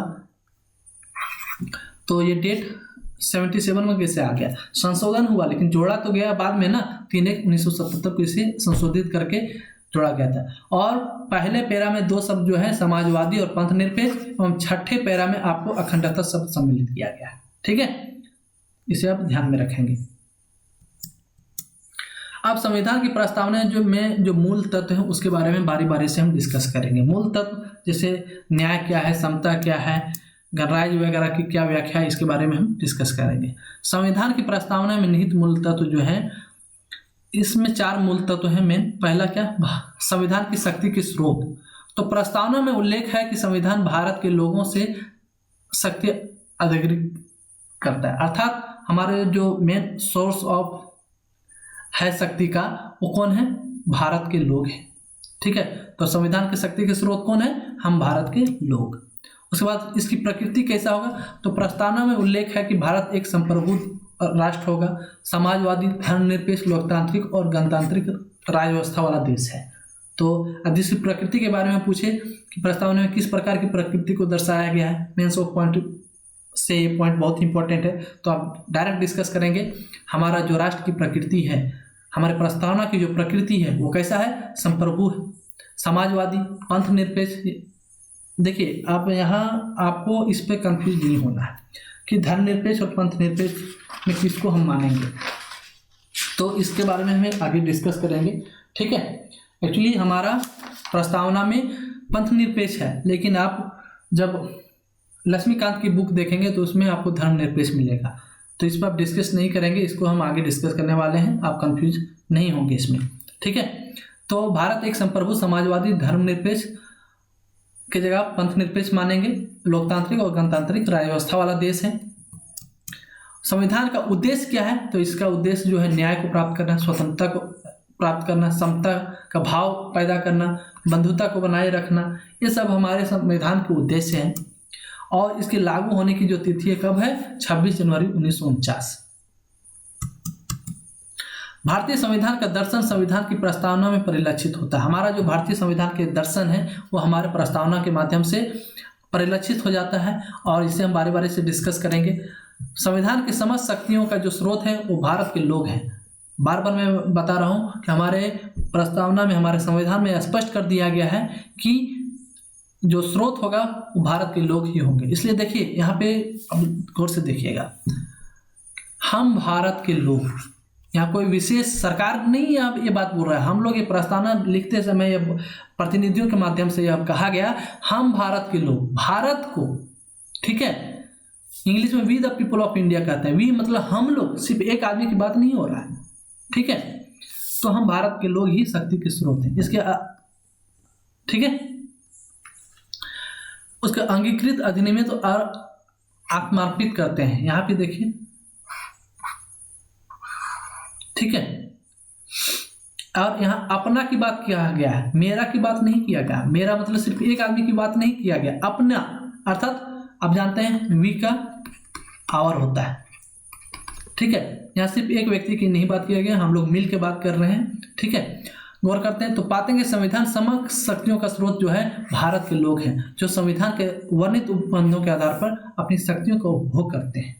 हम लोग सभी मिलके ही शक्तियों का जो नियम कानून बनाए हैं उसी के अधीन शासन प्रशासन चलता है और उसी के आधार पर हमारा जो राइट्स है, हमारा जो अधिकार है, उसका हम उपभोग भी करते हैं।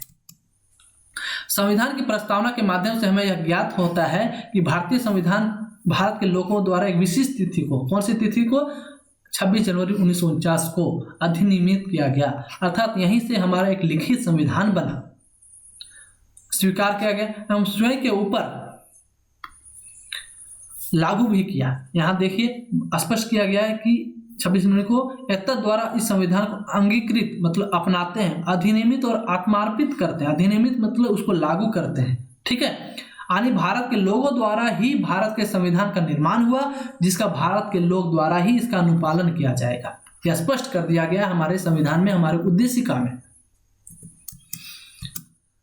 भारतीय संविधान की जो थर्ड पॉइंट है वो है कि भारतीय संविधान की प्रस्तावना में संविधान के आदर्शों और लक्ष्यों को वर्णित किया गया। हमारे लक्ष्य और आदर्श क्या है उसे भी हम आगे डिस्कस करने वाले हैं। अब हम देखिए जो आदर्श है उसको डिस्कस कर रहे हैं। तो आदर्श है पहला समाजवाद, ठीक है। तो भारतीय संविधान की मूल प्रस्तावना में जो समाजवादी अवधारणा को स्पष्ट रूप से स्थान दिया गया और ये कब दिया गया? 1976 में 42वें संविधान संशोधन के तहत इसको हम सब प्रस्तावना का हिस्सा बना है। अब समाजवाद का क्या अर्थ है इसको हम डिस्कस करते हैं। जैसे भाग 4 में क्या है आपका? नीति निर्देशक सिद्धांत, और इसका जो आर्टिकल 39 के बी और सी है, इसमें राज्य के समाजवादी स्वरूप को स्पष्ट रूप से वर्णन किया गया है। इसमें कहा गया है आर्टिकल 39 के बी में कि राज्य के अधीन उत्पादित वस्तुओं तथा उसके वितरण पर सबका समान अधिकार होगा। देखिए ये पॉइंट जो है काफी इंपॉर्टेंट है mains of point of view से, ठीक है। आपको यदि स्पष्ट रूप से बोल दिया जाए कि और ये क्वेश्चन पूछा भी गया है कि संविधान में वर्णित आदर्शों एवं आकांक्षाओं को पर प्रकाश डालिए, तो ये सारे पॉइंट आप ध्यान में रखेंगे तो आपका जो कंटेंट बनेगा बहुत ही लाजवाब बनेगा और आपको बहुत ही अच्छे मार्क्स मिलेंगे। तो इसी के आधार क्या है कि जो हमारा आर्टिकल बी और सी है 39 का, उसके तहत बी में कहा गया कि राज्य के अधीन उत्पादित वस्तुओं पर तथा उसके वितरण पर सबका समान अधिकार होगा, और 39 सी के तहत राज्य उत्पादन के साधनों वितरण की जिम्मेवारी अलाभकारी हाथों में जाने से रोकेगा। तो ये समाजवाद का ही लक्षण है कि उसका जो उत्पादन होगा उसके वितरण पर सबका समान अधिकार होगा। अर्थात हमारे भारत के लोग का ही उस पर होगा, किसी वर्ग विशेष को नहीं होगा। और यहाँ जो शब्द है अलाभकारी हाथों में, मतलब इसको प्राइवेटाइजेशन नहीं किया जाएगा, प्राइवेट हाथों में नहीं दिया जाएगा, निजीकरण पर ज़्यादा जोर नहीं दिया जाएगा, समाजवादी स्वरूप की तरफ ज़्यादा फोकस किया जाएगा। इसका कथन ये है, ठीक है। यदि आर्थिक आधार पर किसी राज्य के स्वरूप का निर्धारण किया जाए तो कुल 2 स्वरूप होते हैं। आप जानते हैं आर्थिक आधार पर किसी भी राष्ट्र को, किसी भी समाज को 2 आधार बांटे गए। पहला होता है समाजवादी व्यवस्था और दूसरा होता है पूंजीवादी व्यवस्था। अब समाजवादी पूंजी व्यवस्था को आप अच्छे से जानते हैं। समाजवादी व्यवस्था में क्या होता है कि उत्पादन के साधनों के वितरण व नियंत्रण की जो जिम्मेवारी होता है राज्य के हाथों में होती है, अर्थात सरकार के हाथों में होती है, किसी वर्ग विशेष, किसी कंपनी के हाथों में नहीं होता है समाजवादी व्यवस्था में। जबकि पूंजीवादी व्यवस्था में क्या होता है, इसका जो हैंडल करने वाले लोग होते हैं निजी क्षेत्र के हाथों में होती है, ठीक है। अर्थात इसका जो एडमिनिस्ट्रेशन होता है किसी खास विशेष वर्ग के लोग, कंपनी के लोग होते हैं, ठीक है। तो हमारा प्रस्तावना में यह स्पष्ट रूप से वर्णन किया गया कि भारत में समाजवादी व्यवस्था होगा। जब हमारा संविधान तैयार हो रहा था, अब आप सोच रहे होंगे कि क्या भारत में समाजवादी पर जो जोर दिया गया 1976 में, तब यह महसूस हुआ कि भारत को समाजवादी देश बनाना चाहिए? तो ऐसा नहीं है। उसमें परिस्थिति और स्थिति इस प्रकार स्थित था कि हम उस समय प्रस्तावना में समाजवादी शब्द को नहीं जोड़ सकते थे। क्यों नहीं जोड़ सकते थे उसको मैं बताने वाला हूँ। फिलहाल यहाँ देखिए कि जब हमारा संविधान तैयार हो रहा था तब उन दिनों पूरा विश्व 2 खंडों में बटा था। इसको आप समझिए कि उस समय 2 खंडों में बटा था। एक जो राष्ट्र था वो अमेरिका की तरफ, 2 धुरी में लोग बटे थे, एक अमेरिका की तरफ, दूसरा रूस की तरफ, ठीक है। वैश्विक स्तर पर जो आर्थिक विभाजन की बात करें तो पूरा विश्व 2 अलग अलग आर्थिक व्यवस्था में बट गया था। वो जो 2 व्यवस्था था वो देखिए, एक गुट अमेरिका के नेतृत्व में, जिसे हम अमेरिका जो है पूंजीवादी आर्थिक व्यवस्था पर ज़्यादा जोर दे रहा था और उसी का प्रतिनिधित्व कर रहा था। जस्ट उसका उल्टा जो था पूर्व सोवियत संघ था, जो समाजवादी व्यवस्था पर जोर दे रहा था, ठीक है। अब उसमें क्या हो रहा था कि हमारा जो देश था, हाँ, आप 1947 में क्या है उस समय आज़ादी हुआ था, नया था। वो नहीं चाहता था कि हमें इतनी मेहनत से आज़ादी प्राप्त करें और इसे फिर से हम किसी संकट में डालें। इसलिए वो खुल के ना अमेरिका का सपोर्ट कर सकता था, ना ही रूस को सपोर्ट कर सकता था। यदि वो अमेरिका को सपोर्ट करता, अर्थात पूंजीवादी आर्थिक व्यवस्था को सपोर्ट करता, तो वह रूस के रडार पे आ जाता, रूस के नज़र में खटकता कि भारत अमेरिका के तरफ झुक गया। जबकि उसका उस समय हमारा जो स्थिति परिस्थिति था देश का, वो समाजवादी अर्थव्यवस्था की तरफ ज़्यादा सही था, क्योंकि उस समय तो हम पूंजीवादी लोगों से छुटकारा ही पाए थे। हमारा जो अंग्रेजी कंपनी थी क्या थी, वो पूंजीवादी ही थी, ठीक है। कुछ चंद लोग जो थे अंग्रेजी लोग हमारे देश को चला रहे थे, उस चीज़ से हम छुटकारा पा रहे थे। तो अमेरिका तरफ तो हम जा ही नहीं सकते थे, ये तो सवाल ही नहीं उठता था। हमको रहना उस समय किधर था, रूस की तरफ। लेकिन हम इसे स्पष्ट रूप से नहीं दर्शा सकते थे, क्योंकि इसे यदि हम स्पष्ट रूप से दर्शाते तो अमेरिका हमारा दुश्मन बन जाता, अमेरिका की नज़र में हम खटकते। इसलिए उस समय यह स्थिति या परिस्थिति ऐसा नहीं था कि समाजवादी शब्द को हम प्रस्तावना या संविधान में स्पष्ट रूप से दर्शा सके। इसलिए उस समय जो संविधानविद लोग थे उन्होंने समाजवादी शब्द को नहीं जोड़ना ही ज़्यादा मुनासिब समझा। बाद में उन्होंने बदलते वक्त के साथ सरकार पर छोड़ दिया कि वो जब होगा वो जो भी व्यवस्था, समाजवादी व्यवस्था या पूंजीवादी व्यवस्था हमारे देश को सूट करेगा बदलती हुई परिस्थिति के साथ, उसके साथ उन्होंने छोड़ दिया कि भविष्य पर छोड़ देते हैं।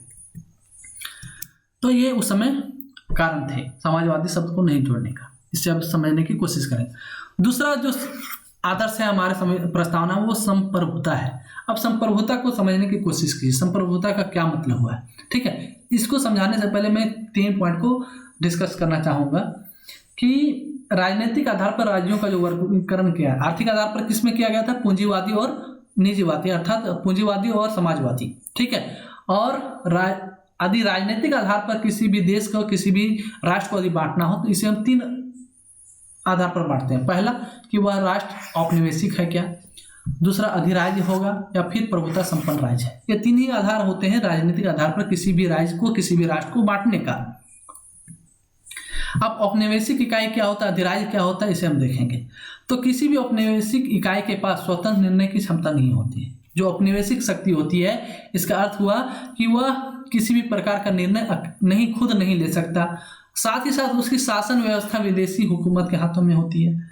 अर्थात जो औपनिवेशिक राष्ट्र होता है, राज्य होता है, वह अपना देश को से संबंधित ना ही खुद निर्णय ले सकता है, ना ही प्रशासनिक व्यवस्था उसके हाथों में होती है। अर्थात निर्णय लेने का काम, शासन व्यवस्था को चलाने का काम कोई विदेशी हुकूमत करता है, और जिस विदेशी हुकूमत के अंतर्गत में वह राज्य होता है, उसी राज्य को हम औपनिवेशिक राज्य कहते हैं। अर्थात 15 अगस्त 1947 से पहले भारत इंग्लैंड का उपनिवेश हुआ करता था। अर्थात भारत उस समय औपनिवेशिक राज्य था। किसका? इंग्लैंड का। और इंग्लैंड का उपनिवेश थे हम। ठीक है, क्लियर हो गया। क्योंकि 15 अगस्त 1947 से पहले ना ही हम अपने देश के हित में किसी प्रकार का निर्णय ले सकते थे, ना ही शासन व्यवस्था को चलाने का हमारे पास अधिकार था। ठीक है। दूसरा जो होता है अधिराज्य। अधिराज्य का क्या अर्थ होता है? जिसके अंतर्गत हम राज्य के पास स्वतंत्र निर्णय की शक्ति तो होती है, किंतु औपचारिक या संवैधानिक प्रमुख विदेशी होता है। अधिराज्य में क्या होता है कि आप अपने देश को चलाने के लिए निर्णय ले सकते हैं, लेकिन आप उसका मेन लीडर नहीं हो सकते, उसका प्रमुख आप खुद नहीं हो सकते, उसका प्रमुख कोई विदेशी ही रहेगा, जिसे हम अधिराज्य करते हैं। मतलब आप किसी के अंतर्गत में हैं। कहने का उदाहरण के स्वरूप आप इस तरह समझिए कि 15 अगस्त 1947 से लेकर 26 जनवरी 1950 तक, अर्थात जब तक हमारा अपना कानून नहीं बन गया, से पहले हम अधिराज्य हुआ करते थे। किसका? इंग्लैंड का। मतलब 15 अगस्त 1947 को आज़ादी जब मिल गई तो इंग्लैंड ने हमें अधिकार दिया कि आप अपना संविधान बनाइए, अर्थात अपने देश के हित में अपना निर्णय लीजिए। लेकिन उस समय भी हमारा जो संवैधानिक प्रमुख था वो गवर्नर था, लॉर्ड माउंटबेटन था। अर्थात संवैधानिक प्रमुख जो था विदेशी था, इसलिए हम उस समय अधिराज्य थे। ठीक है। और इसलिए उस समय हमारा जो विदेशी प्रमुख था उसे गवर्नर जनरल कहते थे। जैसे कौन था उस समय? Lord Mountbatten. इसके बाद 26 जनवरी 1950 को जब संविधान लागू हुआ तो भारत एक प्रभु संपन्न राज्य घोषित हो गया। क्यों? इसके बाद 26 जनवरी 1950 के बाद हमारा अपना कानून हो गया, अर्थात हम अपने देश के हित में निर्णय ले सकते थे, कानून बना सकते थे, और उस समय गवर्नर जनरल के पद को भी समाप्त कर दिया गया, अर्थात हमारा अपना प्रमुख हो गया राष्ट्रपति के रूप में। अर्थात हमारा क्या हुआ कि स्वतंत्र लेने की शक्ति भी, और जो मेन लीडर होगा, हमारा संवैधानिक प्रमुख भी होगा, वो हमारे देश का ही होगा। इसलिए उस समय के बाद हम प्रभुता संपन्न राज्य घोषित हो गए। ठीक है। कब? 26 जनवरी 1950 के बाद। ठीक है। तो आई होप आपको बहुत अच्छे से क्लियर हो गया होगा कि औपनिवेशिक, अधिराज्य और प्रभुता संपन्न राज्य में क्या अंतर है। तो प्रभुता संपन्न राज्य के अंतर्गत में क्या हुआ कि हम देश हित में निर्णय ले सकते हैं, अर्थात किसी भी राष्ट्र के हिस्से को हमको कैसे डिजाइन करना है, उस पर कैसे अपना शासनिक प्रशासनिक इकाई को संभालना है, इसका निर्णय कौन लेगा? उस देश के लोग लेंगे, संविधान के अंतर्गत में लिया जाएगा। ठीक है। उसके बाद राज्य के 4 तत्व होते हैं। आप जानते हैं किसी भी राज्य में जनसंख्या, भूभाग और सरकार और संप्रभुता के आधार पर ही किसी राज्य की व्याख्या किया जाता है। हम राज्य उसी को कहेंगे जिसका अपना जनसंख्या हो, अपना भूभाग हो और सरकार हो वहाँ पर, और सबसे बड़ी बात जो संप्रभुता होती है वो वहाँ कायम हो, जिसमें संप्रभुता जो है हमारा सबसे महत्वपूर्ण तत्व होता है, और इसलिए संप्रभुता को राज्य की आत्मा कहा जाता है। राज्य के 4 तत्वों में संप्रभुता ही ऐसा तत्व है जो अन्य समुदाय से राज्य को अलग करता है। अर्थात किसी राज्य में मान लीजिए जनसंख्या है, भूभाग है, सरकार है, लेकिन संप्रभुता नहीं है, मतलब वो अपने निर्णय ले सकता, अपनी शासनिक प्रशासनिक इकाई खुद से नहीं चला सकता, तो वो जनसंख्या क्या हो किसी काम का नहीं, भूभाग भी क्या किसी काम का नहीं, सरकार भी किसी काम का नहीं, कठपुतली जैसा हो जाए। क्या मतलब बनता है? तो ये चारों में, राज्य में तो जनसंख्या भी होना जरूरी है, भूभाग भी होना जरूरी है, सरकार भी होना जरूरी है, संप्रभुता भी होना जरूरी है।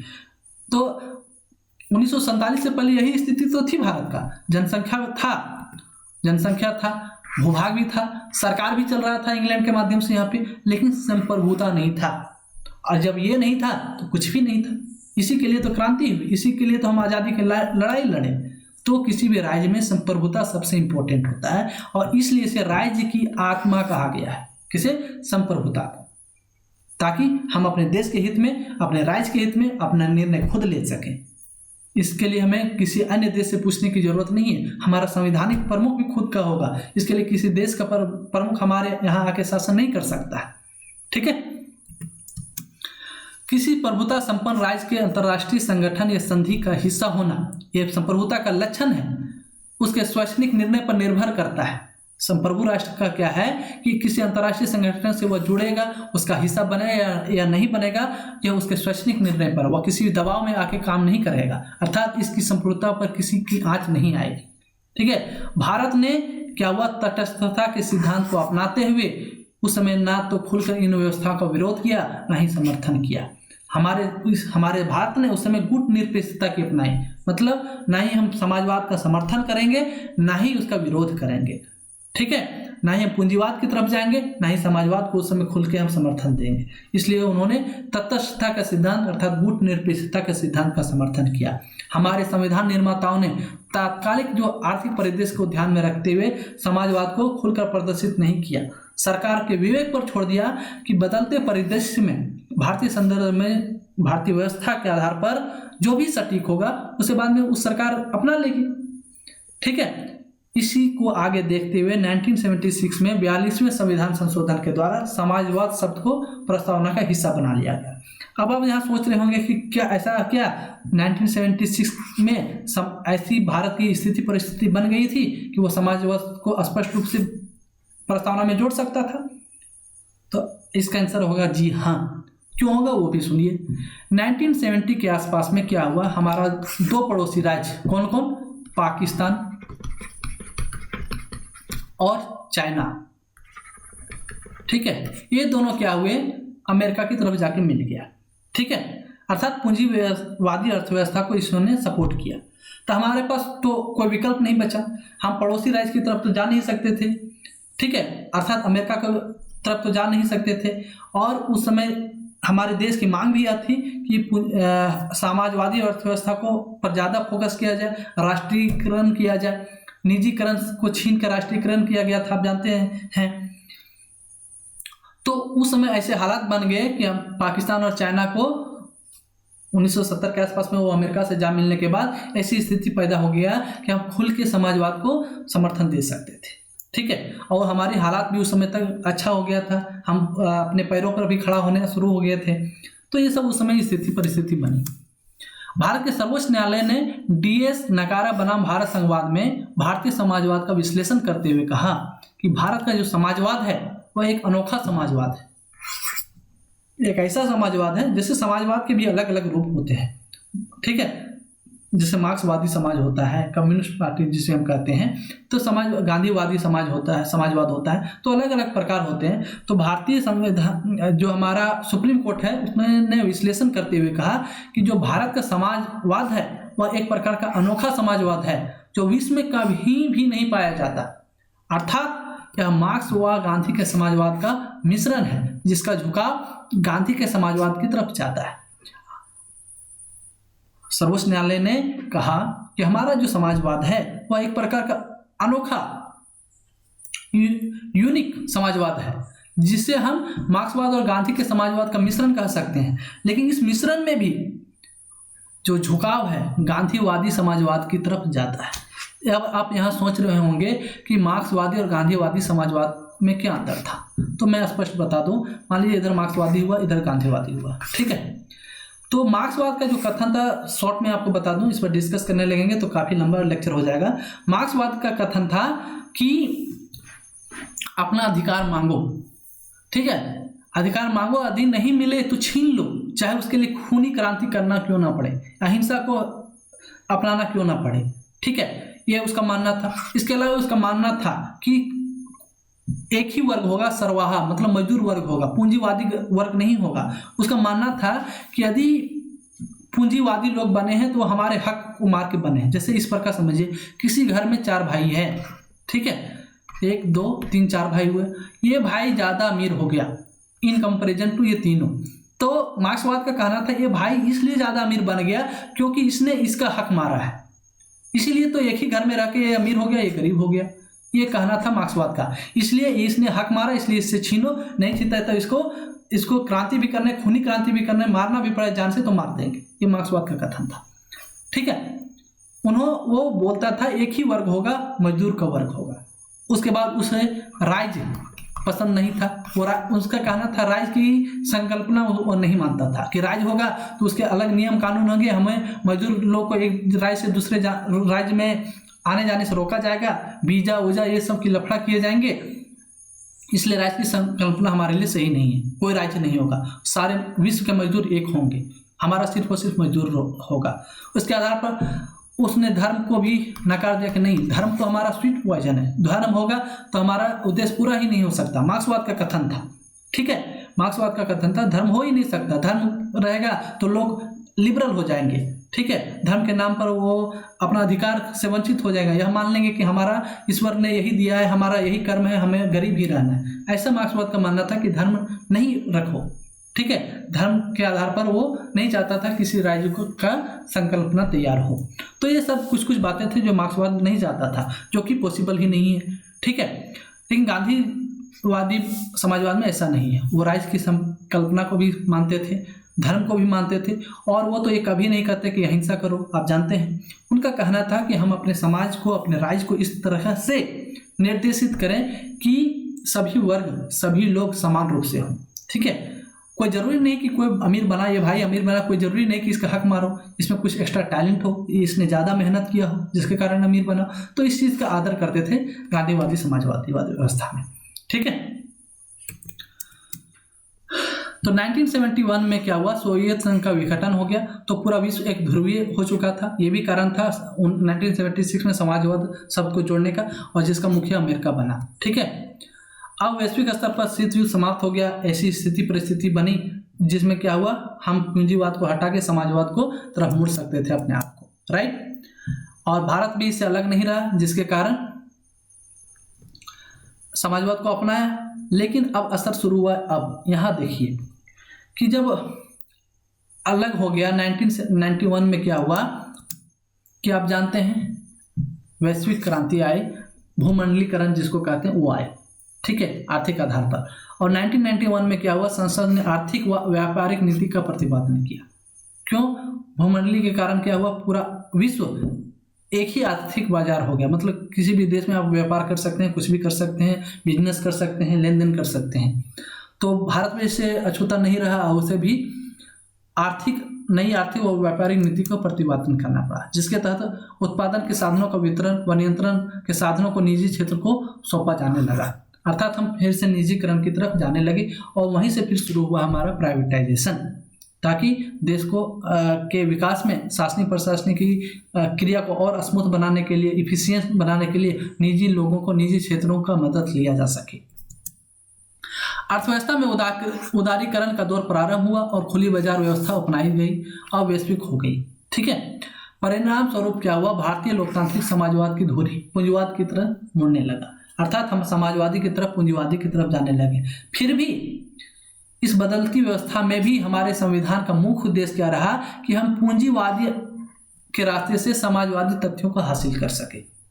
ठीक है, अर्थात हमारा उद्देश्य अभी भी समाजवादी ही तथ्य को हासिल करना है। अर्थात अभी भी हमारा जो झुकाव है, हमारा जो लक्ष्य है, वो समाजवाद को ही प्राप्त करना है। लेकिन संविधान ने, हमारे सरकार ने यह निर्णय लिया कि हम इसको अब पूंजीवादी रास्ते की तरफ से ही जाकर इसे प्राप्त कर सकते हैं, क्योंकि हम विश्व के आर्थिक क्षेत्रों से या आर्थिक प्रभाव से हटकर हम अपने देश को या फिर बचा को नहीं रख सकते हैं।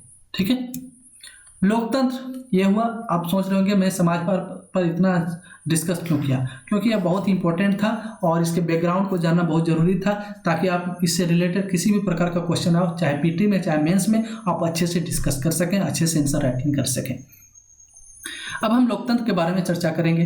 लोकतंत्र क्या होता है आप जानते हैं बहुत अच्छे से, जनता के द्वारा जनता के लिए शासन लोकतंत्र कहलाता है। ये जो है अब्राहम लिंकन द्वारा गेट्स वर्ग में इसका जो है सबसे पहले चर्चा किया गया था। उन्होंने ही सबसे पहले, ये कथन उन्हीं का है, अब्राहम लिंकन का, कि जो है for the people, of the people, by the people, for the people, इसी को हम डेमोक्रेसी कहते हैं।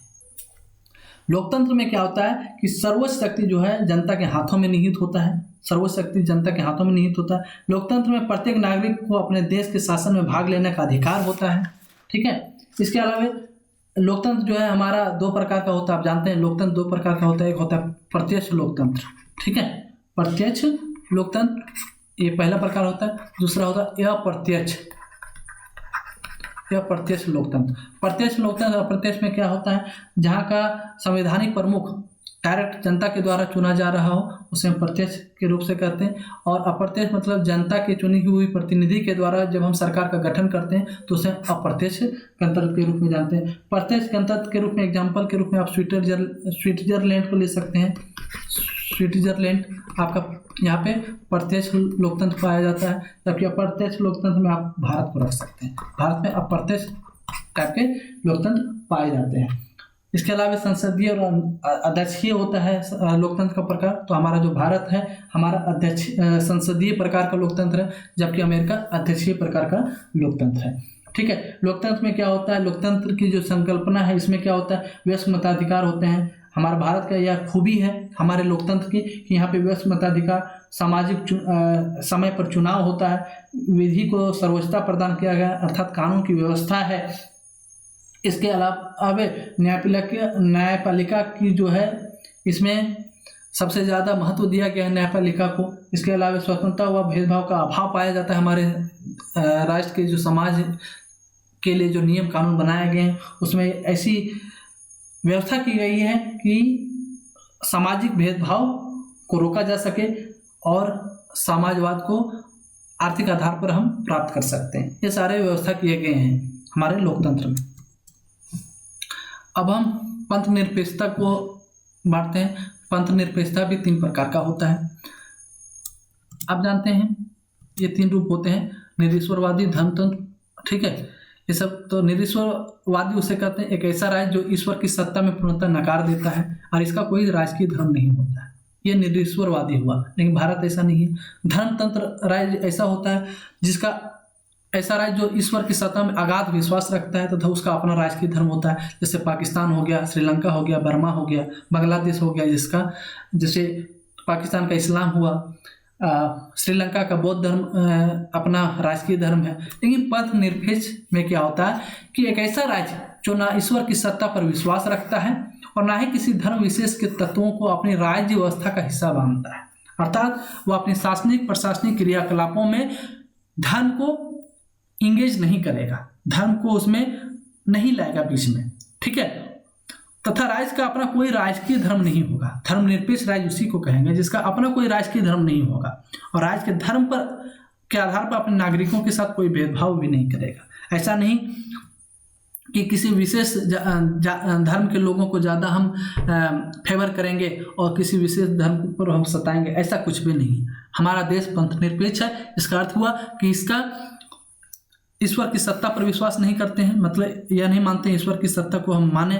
इसके अलावा इसका क्या विशेषता है कि किसी धर्म विशेष के तत्वों को अपनी राय व्यवस्था का हिस्सा नहीं मानता है, शासनिक प्रशासनिक क्रिया में इसे इंगेज नहीं करता है। साथ ही साथ राज्य का इसका कोई अपना राजकीय धर्म नहीं होता है और राज्य के धर्म के आधार पर नागरिकों के साथ कोई भेदभाव नहीं करेगा। उसे हम पंथ निरपेक्ष राज्य के रूप में मानते हैं।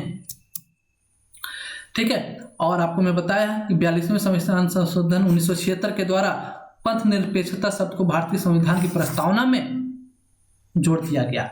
पंथ निरपेक्षता जो है धर्म निरपेक्षता की तुलना में सूक्ष्म ध्यान व्याख्या। आप यहाँ देखिए, यहाँ क्लियर मैं कर रहा हूँ कि पंथ निरपेक्षता और धर्म निरपेक्षता में क्या अंतर है।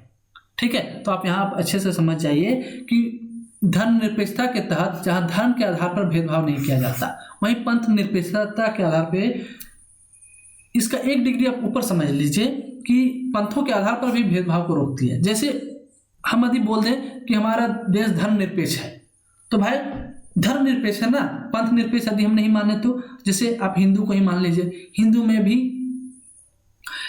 जैसे वैष्णव पंथ होता है, शैव पंथ होता है, कबीर पंथ होता है, तो यह पंथ हुआ। तो हम यदि बोले भाई धर्म निरपेक्ष हो, पंथ निरपेक्ष तो नहीं है ना, हम अपना देश को कबीर पंथी के आधार पर चलाएंगे, हम वैष्णव पंथी के आधार पर चलाएंगे, शैव पंथी के आधार पर चलेंगे, ये तो धर्म नहीं है, धर्म तो हिंदू धर्म है और उसी का पंथ है तो इसी को ध्यान में रखते हुए ऐसा निर्णय लिया नहीं, धर्मनिरपेक्ष के साथ साथ पंथ निरपेक्ष अर्थात पंथ निरपेक्षता को ही हम आधार बनाएं, अर्थात हम धर्म के आधार पर एक डिग्री ऊपर जाके सोचते हैं।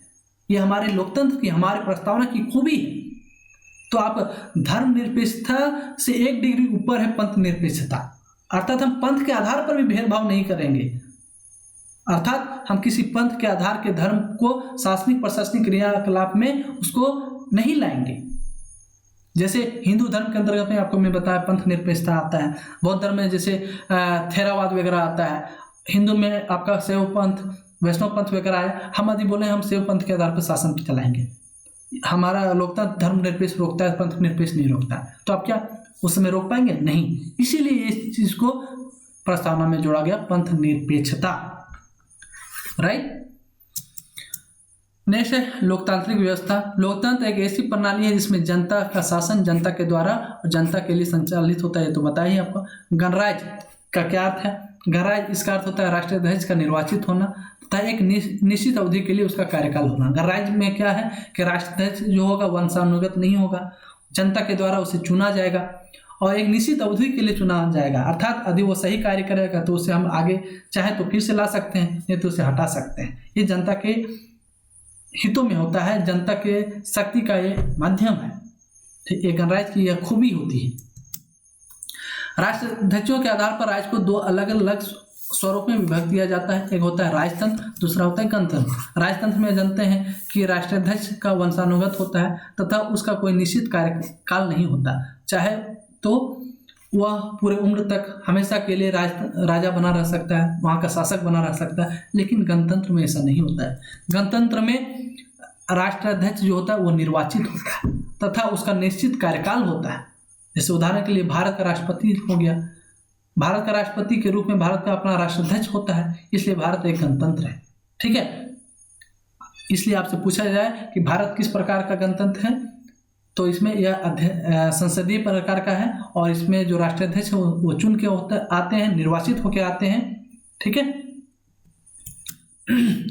अब भारतीय प्रस्तावना में हम आदर्श को तो देख लिए, अब हम इसके उद्देश्य और आकांक्षाओं को देखेंगे। भारतीय संविधान के तहत सामाजिक, आर्थिक और राजनीतिक न्याय तीन प्रकार के हमारे प्रस्तावना में बताया गया। कौन कौन? सामाजिक न्याय, आर्थिक न्याय और राजनीतिक न्याय को पाने की दिशा में पहल की गई है। सामाजिक न्याय का अर्थ होता है किसी भी अन्यायपूर्ण शोषणकारी परिस्थिति का अंत करना तथा दबा कुचले वर्गों को सामाजिक सुरक्षा मुहैया कराना। तो भारतीय प्रस्तावना में वर्णित उद्देश्यों व आकांक्षाओं के बारे में चर्चा करते हैं। तो उसकी जो आकांक्षाएं थे वो इस प्रकार से था। आप जानते हैं हमारे आकांक्षाएं के अंतर्गत में न्याय आता है। तो न्याय किस प्रकार का है? तो सामाजिक न्याय, आर्थिक न्याय और राजनीतिक न्याय को पाने की दिशा में पहल किया जाता है। अब सामाजिक न्याय का क्या अर्थ है? हम यह सामाजिक न्याय को किस प्रकार से प्राप्त कर सकते हैं? तो किसी भी अन्यायपूर्ण शोषणकारी परिस्थिति का अंत करना, तभी सामाजिक न्याय हो पाएगा। किसी वर्ग विशेष की यदि उसमें बढ़ोतरी यदि करेंगे तो हमारा सामाजिक न्याय प्राप्त नहीं किया जा सकता। तथा दबे कुचले वर्गों को सामाजिक सुरक्षा मुहैया करवाना, जिससे अभी भी हमारे समाज में दलित वर्गों पर शोषण किया जाता है। तो हमारी शासनिक प्रशासनिक क्रियाकलाप इस प्रकार से हो, नीति इस प्रकार से बने कि दबे कुचले वर्गों को हम जो है सोशल सिक्योरिटी प्रदान कर सके। हमारे संविधान में मूल अधिकारों के माध्यम से, नीति निर्देशक सिद्धांत के माध्यम से सामाजिक न्याय के लक्ष्यों को हासिल करने का प्रयास किया गया है। इसके अलावा जो है सामाजिक, आर्थिक, राजनीतिक जो है राजनीतिक न्याय प्राप्त करने की कोशिश किया गया है। इसके बाद मैं आपको बता दूं कि हमारा जो है सामाजिक, आर्थिक और राजनीतिक न्याय का जो ये संकल्पना है, ये जो तत्व है रूसी क्रांति से जो 1917 ईस्वी में हुई थी वहाँ से लिया गया है। और ठीक है, और सामाजिक न्याय के अंतर्गत में हम क्या करते हैं? जाति, मूल वंश, लिंग, जन्म स्थान, धर्म, भाषा आदि के आधार पर किसी से भेदभाव नहीं किया जाएगा। ठीक है, समाज में सबको समान अवसर, समान स्थान दिया जाएगा, सबके साथ एक जैसा व्यवहार किया जाएगा, किसी वर्ग विशेष को ज़्यादा महत्व नहीं दिया जाएगा। आर्थिक न्याय पर हम किसी व्यक्ति के साथ भेदभाव नहीं कर सकते कि भाई वो ज़्यादा अमीर है तो उससे हम ज़्यादा इज्जत करेंगे, कोई गरीब है तो उसके साथ हम भेदभाव करेंगे। सरकारी ऑफिस जो होते हैं वो सभी के लिए एक समान खुले रहेंगे, चाहे अमीर रहेंगे या फिर गरीब, वो सरकारी ऑफिस में एक जैसा का अधिकार रखते हैं। ये सब हमारा सामाजिक न्याय के अंतर्गत में आता है। आर्थिक न्याय का अर्थ हुआ कि आर्थिक आधार पर सभी प्रकार के भेदभाव को समाप्त करना तथा उत्पादन के साधनों, आर्थिक संसाधनों का न्यायपूर्ण रूप से वितरण करना, अर्थात ऐसा वितरण सुनिश्चित करना जिससे सभी वर्गों के लोगों का हित पूरा हो सके। ऐसा नहीं कि अमीर अमीर हो जाए, गरीब गरीब हो जाए। हम आर्थिक न्याय हम तभी सुनिश्चित कर सकते हैं ताकि जो भी राष्ट्र हो, जो भी राज्य के संसाधन हो, उस पर सभी का समान अधिकार हो, चाहे अमीर हो या गरीब हो। उसको हम इस प्रकार से नीति को बनाएंगे कि हमारे समानता का जो लक्ष्य है उसे हासिल किया जा सके, तभी हम इकोनॉमिकल जस्टिस हम कर सकते हैं भारत के लोगों के साथ में। राज्य के नीति निर्देशक सिद्धांत के तहत मैं फिर से बता रहा हूँ, जो आर्टिकल 39B और C है, इसमें क्या उपबंध किया गया है कि इसका जो नियोजन होगा वो इस प्रकार से होगा कि उसमें सारे लोगों का अधिकार हो। दूसरा, यह अलाभकारी अर्थात पूंजीवादी लोगों के हाथों में जाने से रोकेगा। उसके बाद जो तीसरा न्याय है राजनीतिक न्याय, ये तभी प्राप्त कर सकते हैं। इसके तहत जो है राजनीतिक आधार पर किसी भी प्रकार के भेदभाव को रोकना तथा सभी को समान राजनीतिक अवसर मुहैया करवाना। ऐसा नहीं है कि अमीर को 2 वोट देने का हक होगा और गरीब सिर्फ 1 वोट दे सकता है। ऐसा नहीं, सबका एक ही प्रकार से होगा और सभी का वोट का जो शक्ति है, जो वोट का मान्यता है, वो एक प्रकार से होगा। ऐसा नहीं कि अमीर वोट दिया तो उसकी ज़्यादा वैल्यू होगा, गरीब वोट दिया है तो उसका कम वैल्यू होगा। इस प्रकार से नहीं, राजनीतिक न्याय सभी को समान अधिकार प्राप्त होंगे और किसी के साथ राजनीतिक आधार पर हम भेदभाव नहीं कर सकते हैं, यह हमें बताया गया है। राज्य के जो नीति निर्देशक सिद्धांत हैं DPSP में कई ऐसे उपबंध किए गए हैं जिसके आधार पर हम राजनीतिक न्याय कर सकते हैं। ठीक है, जैसे राजनीतिक न्याय में आपका आर्टिकल 17 हो गया। ठीक है, इसमें क्या कहता है, अस्पृश्यता के अंत को बतलाता है, अर्थात आप छुआछूत नहीं कर सकते हैं। भारतीय संसद ने भी अस्पृश्यता निषेध अधिनियम लाया, कब, 1955 में। ठीक है, इसके आधार पर आप यदि किसी के साथ छुआछूत या बैरभाव, अस्पृश्यता का भाव रखते हैं तो आपको इस अस्पृश्यता निषेध अधिनियम जो 1955 ईस्वी में अर्थात 1955 में लाया गया, इसके आधार पर आपको दंडित कर सकता है, यह दंडनीय अपराध घोषित किया गया। एक आर्टिकल 17 के तहत ही किया गया ताकि हमारा जो पॉलिटिकल जस्टिस है वो बना रहे। इसी के आधार पर अनुच्छेद 18 है जिसमें उपाधियों का अंत किया जाता है। आर्टिकल 18 में क्या है कि उपाधियों का अंत होना, ताकि किसी को विशेष नहीं बताया जाए। जैसे पहले राय बहादुर जैसे पद दिए जाते हैं थे, जिससे उस व्यक्ति को ज़्यादा गरिमामय बनाया जाता था। उस सब चीज़ों को अपना हटाया गया ताकि किसी के साथ भेदभाव नहीं हो सके राजनीतिक आधार पर। इसी के अंतर्गत आर्टिकल क्या है 46, इसमें क्या होता है, अनुसूचित जाति, अनुसूचित जनजाति, अन्य दुर्लभ वर्गों के जो होता है उसके शिक्षा और संबंधित हितों की रक्षा किया जाता है। ठीक है, इसके अलावा जो है आर्टिकल 14 से 18 आप ध्यान में रखेंगे। इसमें क्या है, समता का अधिकार प्रदान किया जाता है ताकि राजनीतिक न्याय के आधार पर उसको जस्टिस मिल सके। इसके अतिरिक्त जो है बहुत सारे आर्टिकल्स हैं, जैसे आर्टिकल 38 है, 39 है, 39 का ये है, 41 है, बहुत सारे आर्टिकल हैं हमारे संविधान में जिसके आधार पर राजनीतिक न्याय को प्रदान किया गया है। 39 के तहत क्या बताया गया कि राज्य द्वारा करने जो नीति निर्देशक तत्व हैं वो सभी के लिए एक जैसे कार्य करेंगे। ठीक है, 38 में बताया है कि राज्य के लोक कल्याण की बढ़ोतरी किया जाएगा। ये सारे उपबंध हमारे संविधान में किया गया है ताकि राजनीतिक न्याय सुनिश्चित हो सके। राइट, इसके बाद है स्वतंत्रता। इसका अर्थ है व्यक्ति के व्यक्तिगत गतिविधियों पर किसी भी प्रकार का रोक नहीं हो, जिससे वह अपना सर्वांगीण विकास सुनिश्चित कर सके। हाँ, यदि किसी को हम संकुचित कर देंगे, रोक टोक में रखेंगे तो वो अपना विकास नहीं कर सकता। कि कोई भी व्यक्ति अपना सर्वांगीण विकास कर सके, इसलिए उसके व्यक्तिगत गतिविधियों पर किसी भी प्रकार का रोक नहीं लगाया जाएगा। ठीक है, इसके अलावा भारतीय संविधान के मूल अधिकारों के तहत आप जानते हैं आर्टिकल 1922 तथा आर्टिकल 25 से 28 तक जो है स्वतंत्रता से संबंधित अधिकारों के बारे में बताया गया है, ताकि वह अच्छे से अपनी स्वतंत्रता पूर्वक गरिमामयी जीवन जी सकता है। ठीक है, वो अपने स्वतंत्रता में हम कितने 5 प्रकार की स्वतंत्रता की बात करते हैं। कौन कौन? विचार, आपको मैं बताया है, विचार हो गया, अभिव्यक्ति, विचार, अभिव्यक्ति, विश्वास, धर्म एवं उपासना, ये 5 प्रकार की स्वतंत्रता की बात की गई है।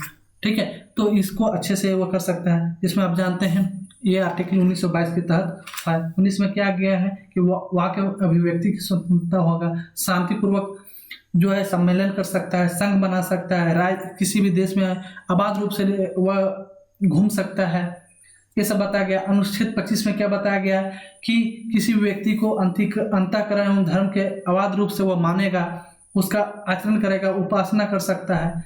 अनुच्छेद 26 में आर्टिकल 26 के आधार पर धार्मिक कार्यों का प्रबंध कर सकता है वो। इसी के आधार पर 27 में क्या है, किसी विशेष धर्म की अभिवृद्धि के लिए करों के है कि उसके किसी धर्म को प्रचार प्रसार करने के लिए, उसको बढ़ाने के लिए उसे किसी भी प्रकार का कर नहीं ले सकता है। ये बहुत सारे हमें स्वतंत्रता प्रदान किया गया है संविधान के माध्यम से, ताकि हमें स्वतंत्रता जो विचार की है, अभिव्यक्ति की है, विश्वास की है, धर्म की है, उपासना आदि का बना रहे। ठीक है, इसके बाद है समता। इसका तात्पर्य होता है भेदभाव रहित व्यवहार को बढ़ावा देना, अर्थात आपके साथ किसी भी प्रकार का कोई भेदभाव नहीं कर सकता। यदि वह करता है तो उसे कानूनन अपराध माना जाएगा और उसके साथ दंड संहिता के तहत उसे दंड दिया जा सकता है। इस प्रकार विभिन्न आधारों पर उत्पन्न होने वाली असमानताओं को प्रतिबंधित कर सकते हैं। संविधान के मूल अधिकारों में अनुच्छेद 14 से 18 में वर्णित उपबंध जो है ये हमें समता के भाव को निर्देशित करता है, समता के आधार पर हमें वो बताता है। जैसे 14 से 18 में क्या बताया है कि विधि के समक्ष समता रहेगा। आर्टिकल 14 में बताया गया है कि विधि के समक्ष समता है। उसी के आधार पर अनुच्छेद 15 में क्या बताया गया कि धर्म, मूल, जाति, लिंग या जन्म स्थान के आधार पर किसी भी प्रकार का विभेद नहीं किया जाएगा। आर्टिकल 16 में क्या बताया गया है कि लोक नियोजन के विषय में अवसर की समानता होगी, अर्थात किसी सरकारी पद पर यदि किसी का नियोजन होना है तो लिंग, जाति, स्थान भेदभाव के आधार पर नहीं हम कर सकते हैं, सबको समान अवसर प्रदान किया जाएगा। अब आप सोच रहे होंगे आरक्षण क्या है, तो आरक्षण फिर हमें समता का भाव अर्थात इक्वलिटी लाने के लिए किया गया, वो अलग चीज है, इसे आप समझने की कोशिश करेंगे। उसके बाद उपाधियों का अंत जो होता है 18 में अनुच्छेद आर्टिकल 18 में उपाधियों का अंत जैसे अनुच्छेद है, ताकि किसी वर्ग विशेष को, किसी व्यक्ति विशेष को ज़्यादा पद देकर ज़्यादा उसके ज़्यादा विशिष्ट नहीं बताया जा सकता है, राइट। तो इस प्रकार से उपबंध किए गए हैं हमारे संविधान में। संविधान के और दिन जैसे बहुत सारे उपबंध हैं जिसके आधार पे हम समता का भाव को विकसित करते हैं। जैसे अनुच्छेद 325 है, इसके बारे में मैं विशेष चर्चा करूंगा कि प्रथम धर्म, जाति, लिंग अथवा वर्ग के आधार पर किसी व्यक्ति को मतदाता सूची में शामिल होने से अयोग्य नहीं ठहरा सकता है। अर्थात हम ये नहीं कर सकते कि वह विशेष जाति से आता है और उससे हम मतदान नहीं देने के लिए देंगे। यह आर्टिकल 325 में इसका उल्लेख किया गया है। उसी प्रकार से आर्टिकल 326 है, इसमें भी बताया गया है कि लोकसभा और विधानसभाओं के लिए वैध मतदान का प्रावधान किया गया है, ठीक है, उसको अधिकार प्रदान किया। तो ये सब हमारे जो संविधान की खूबी है और वह समता के भाव को और ज़्यादा विकसित करने के लिए ये सारे उपबंध हैं। इसके बाद आता है बंधुता।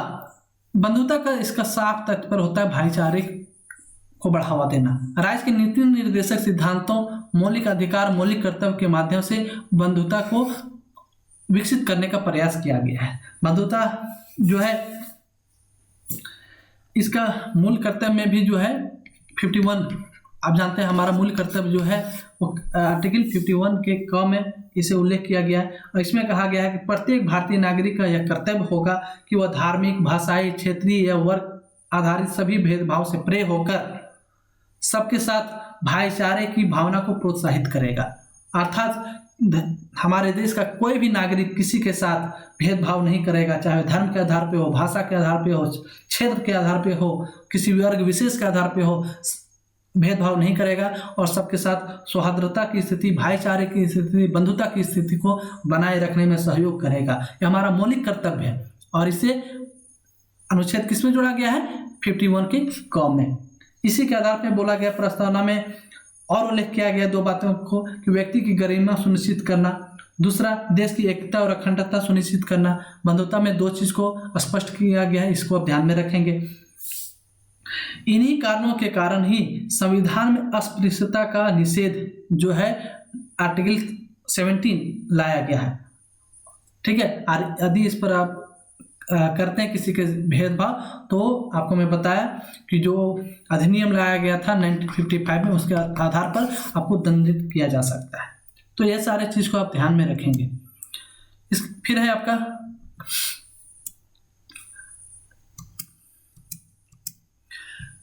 अब है फ्रांसीसी क्रांति के आधार पर ही ये बंधुता की भावना विकसित हुआ था, वहां से ये लाया गया था। उसके बारे में हम थोड़ा डिस्कस कर लें कि स्वतंत्रता, समानता, बंधुता के नाम पर लाई गई थी फ्रांसीसी क्रांति, आप जानते हैं। उसे आधुनिक चिंतन की दिशा में प्रेरणा शक्ति का काम किया था। कौन? फ्रांसीसी क्रांति। कब हुई थी ये? 1789 ईस्वी में। परंतु स्वतंत्रता के आदर्श ने सामंतवादी शक्तियों को परास्त करने का एक नए युग का सूत्रपात किया था। और इसमें क्या हुआ था? आरंभिक उदारवादियों ने स्वतंत्रता के आदर्श को मुक्त बाजार अर्थव्यवस्था के मूल सिद्धांत के रूप में सीमित कर दिया और समाज में एक नया असंतुलन पैदा हो गया। तब क्या हुआ? फिर समानता के आदर्श ने असंतुलन को दूर करने का बीड़ा उठाया।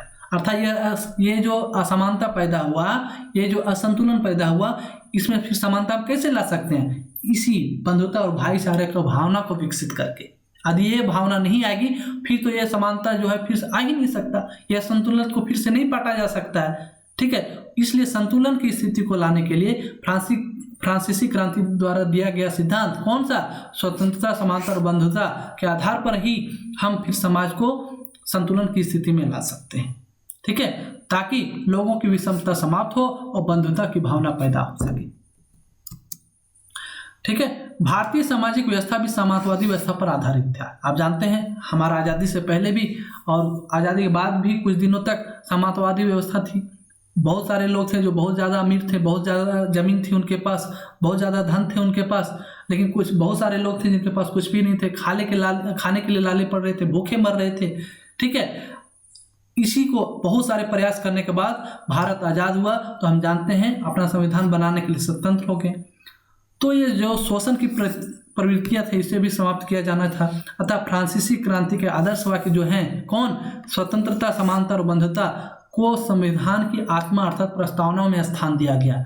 ये जरूरी था, उस समय हमारे देश की स्थिति और परिस्थिति की मांग थी कि इस स्वतंत्रता, समानता और बंधुता जैसे भावनाएं हमारे देश के लोगों में, हमारे नागरिकों में पैदा किया जा सके, ताकि ये समानतावादी व्यवस्था से छुटकारा मिले और सभी में समानता आए, संतुलन की स्थिति पैदा हो। और उस समय की मांग थी।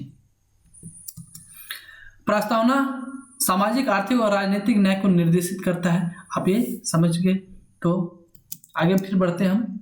भारतीय संविधान की प्रस्तावना पर विभिन्न क्रांतियों का प्रभाव पड़ा था। इसको हम थोड़ा डिस्कस कर लें। ये भी पूछा जाएगा आपसे कि हमारे प्रस्तावना पर किन किन क्रांतियों का असर है मूलतः। ठीक है, वैसे तो बहुत सारे क्रांति हुए विश्व में, ठीक है, लेकिन हमारे प्रस्तावना पर जो स्पष्ट छाप दिखता है वो जनरली 3 प्रकार के क्रांति हैं। पहला जो है फ्रांसीसी क्रांति, आप जानते हैं 1789 में हुआ। फ्रांस की क्रांति का स्वरूप है, इसमें मध्यम वर्ग के लोगों ने इसमें यह क्रांति लाई थी। दूसरा अमेरिकी क्रांति जो 1776 में हुआ था। और तीसरा जो है बोल्शेविक क्रांति जो 1917 में हुआ रूस में। यह प्रस्तावना सदन के प्रत्येक सदस्य की इच्छा को समेटती है और इस सदन की जड़ें, इसकी अधिसत्ता, इसकी संप्रभुता और जनसाधारण में निहित है। ये तीनों जो क्रांति हैं इसका स्पष्ट छाप दिखता है हमारे प्रस्तावना में। ठीक है, जैसे आपको मैं बताया सामाजिक, आर्थिक और राजनीतिक न्याय जो है ये किसकी थी? रूस की क्रांति की देन है। उसी प्रकार ये बंधुता, भाईचारे की जो भावना है ये रूसी क्रांति की देन है और फ्रांसीसी क्रांति की देन है, और अमेरिकी क्रांति का तो बहुत सारे छापे हैं हमारे संविधान पे, आप बहुत अच्छे से जानते हैं। अब हम डिस्कस करेंगे कि प्रस्तावना, मूल अधिकार और नीति निर्देशक तत्वों के मध्य क्या पारस्परिक संबंध है। ये भी क्वेश्चन पूछा गया है कि प्रस्तावना, मूल अधिकार और नीति निर्देशक तत्वों में क्या संबंध है। तो इसको शॉर्ट में हम समझने की कोशिश करेंगे, ज़्यादा हम डिटेल्स में भी नहीं जाएंगे।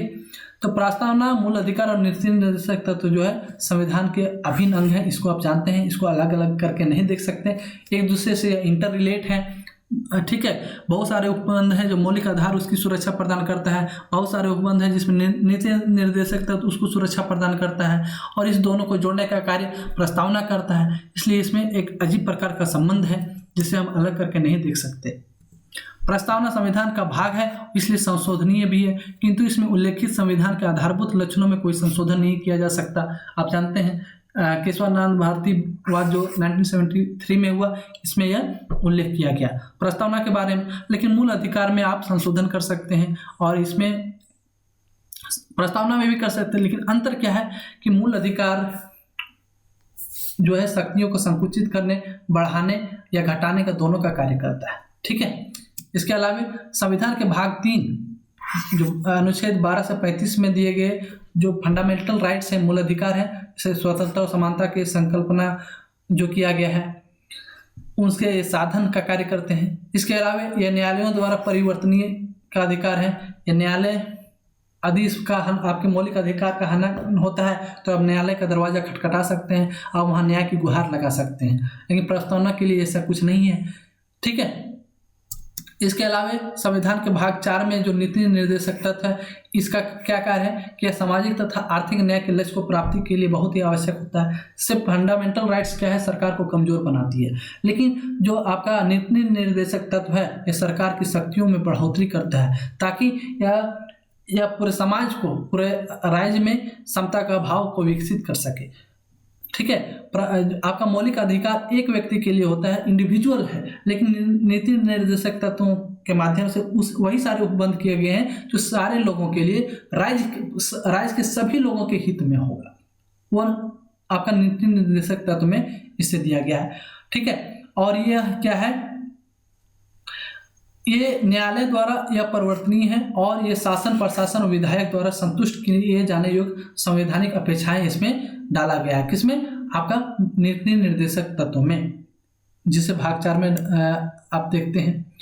अतः आप कह सकते हैं कि प्रस्तावना, मूल अधिकार और नीति निर्देशक तत्व जो है एक ही संवैधानिक ढांचे के अभिन्न अंग है और समान रूप से महत्वपूर्ण है। इसे आप अलग अलग रूप से नहीं देख सकते हैं, ये एक दूसरे से सामंजस्य स्थापित करते हैं, इंटर रिलेटेड है। अब एक दूसरे को यदि अलग करके देखेंगे तो इसकी जो खूबियां हैं उसमें कमी आएगी, ये अपनी शक्तियों को अच्छे से डेवलप नहीं कर पाएंगे, राइट। अब हम प्रस्तावना के से संबंधित हाल के विवाद को देखेंगे। कुछ विवाद हैं जो प्रस्तावना से संबंधित हुए हैं, इसका क्या रीजंस है उसको हम देखने की कोशिश करेंगे, या करंट के माध्यम से बहुत ही इंपॉर्टेंट हो सकता है आपके लिए। तो वह विवाद क्या था उसे अब देखिए। एक केस हुआ, उसके बारे में पहले मैं चर्चा कर दूं कि 26 नवंबर 2015 एवं 26 जनवरी 2016 में क्या हुआ। क्रमशः संविधान के अंगीकृत एवं लागू होने वाली जो 86वीं वर्षगांठ था, इसके 2 अलग अलग सरकारी विज्ञापनों में क्या हुआ, मूल प्रस्तावना का विज्ञापन प्रकाशित किया गया था, ठीक है। उसके बाद क्या हुआ, इस प्रकार जो विज्ञापन है उसमें पाया क्या गया कि 42वें संविधान संशोधन द्वारा प्रस्तावना में जो शब्द जोड़े गए थे, कौन, आप जानते हैं, समाजवादी, पंथनिरपेक्ष एवं अखंडता को स्थान नहीं दिया गया। इसमें क्या हुआ कि ये जो 3 शब्द थे, समाजवादी, पंथनिरपेक्ष और अखंडता को स्थान नहीं दिया गया। जो सरकारी विज्ञापन में ये जो प्रस्तावना छपा था उसमें ये तीनों शब्द नहीं थे। कब? 26 जनवरी 2015 और 26 जनवरी 2018 को। अब क्या हुआ, आप समझ सकते हैं कि इस पर विवाद होना लाजमी था। तो इसमें क्या हुआ, इसके बाद विपक्षी दलों एवं नागरिक समाज के कुछ कार्यकर्ताओं द्वारा सरकार के इस कदम की आलोचना किया गया, विरोध किया गया कि ऐसा क्यों किया गया, ठीक है। इसी दौरान केंद्र सरकार के एक मंत्री का बयान आया, मैं नाम नहीं लेना चाहूँगा, ठीक है। इस कि इस बात पर अब बहस होनी चाहिए कि क्या समाजवाद एवं पथनिरपेक्ष जैसे शब्दों का प्रस्तावना में स्थान दिया जाना सही था या गलत, अर्थात यह उचित है या अनुचित। ठीक है, इसके बाद यह विवाद और बढ़ गया और सुर्खियों में आ गया कि एक तो गलती हुआ, फिर उस पर से दलील मांग रहे हैं। ठीक है, तो यह क्या हुआ, सुर्खियों में आ गया यह विवाद। तो अब इसके बारे में मैं बताता हूँ कि क्या वो तो नहीं, लेकिन क्या समाजवादी और पंथनिरपेक्ष शब्दों को हटाने में क्या तर्क है, क्या सही है क्या गलत, मैं दोनों को डिस्कस करने की कोशिश करूंगा, उसे आप समझेंगे। सबसे पहले इसे हटाने के संदर्भ में क्या तर्क है उसे हम देखेंगे, क्या तर्क दिया गया था उसमें उसको देखेंगे। तो समाजवाद शब्द का आशय क्या होता है, आपको बहुत अच्छे से बताया कि पूंजी, संपत्ति, भूमि आदि उत्पादन के साधन पर राज्य का स्वामित्व एवं इसके वितरण में समानता, यह समाजवाद का लक्षण होता है। आप जानते हैं कि समाज के अंदर में, राज्य के अंतर्गत में जो भी पूंजी होगा, संपत्ति होगा, भूमि होगा, या फिर उससे जो उत्पादन होगा, नियोजन होगा, स्वामित्व होगा, उसके वितरण में समानता होगी। किसी वर्ग विशेष में या वर्ग विशेष के व्यक्तियों पर नहीं थोपा जाएगा, यही समाजवाद की खूबी है।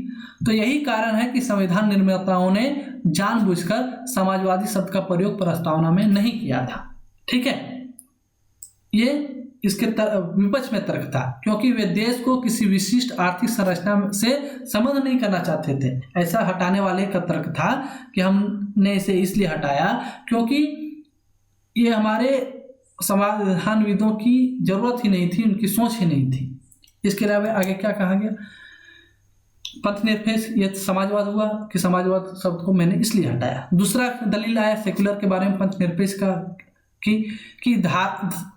पंथनिरपेक्ष का क्या अर्थ है कि धार्मिक अथवा आध्यात्मिक मामलों से राज्य का जुड़ा ना होना एवं राज्य का संचालन किसी धर्म नियम से ना होकर संविधान द्वारा होना, कि हमारा जो शासनिक प्रशासनिक क्रिया होगी वह किसी धर्म विशेष से ग्रसित नहीं होगा, उस पर प्रभावित नहीं होगा, किसी धर्म का प्रभाव नहीं होगा, अर्थात हमारा जो राज्य चलेगा वह संविधान के तहत चलेगा। ये पंथनिरपेक्ष का अर्थ होता है।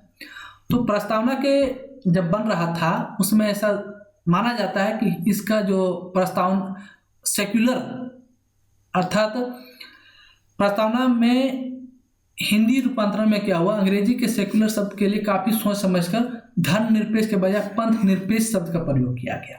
ठीक है, कि धर्मनिरपेक्ष के जगह पंथनिरपेक्ष शब्द को जोड़ा जाना चाहिए जब ये हो रहा था, क्योंकि हमारा संविधान एवं देश के विभिन्न कानून राज्य को धर्म से निरपेक्ष ना होकर पंथ निरपेक्ष होने की अपेक्षा करते हैं। आपको मैं धर्मनिरपेक्ष और पंथनिरपेक्ष में क्या अंतर है पहले ही बता चुका हूं।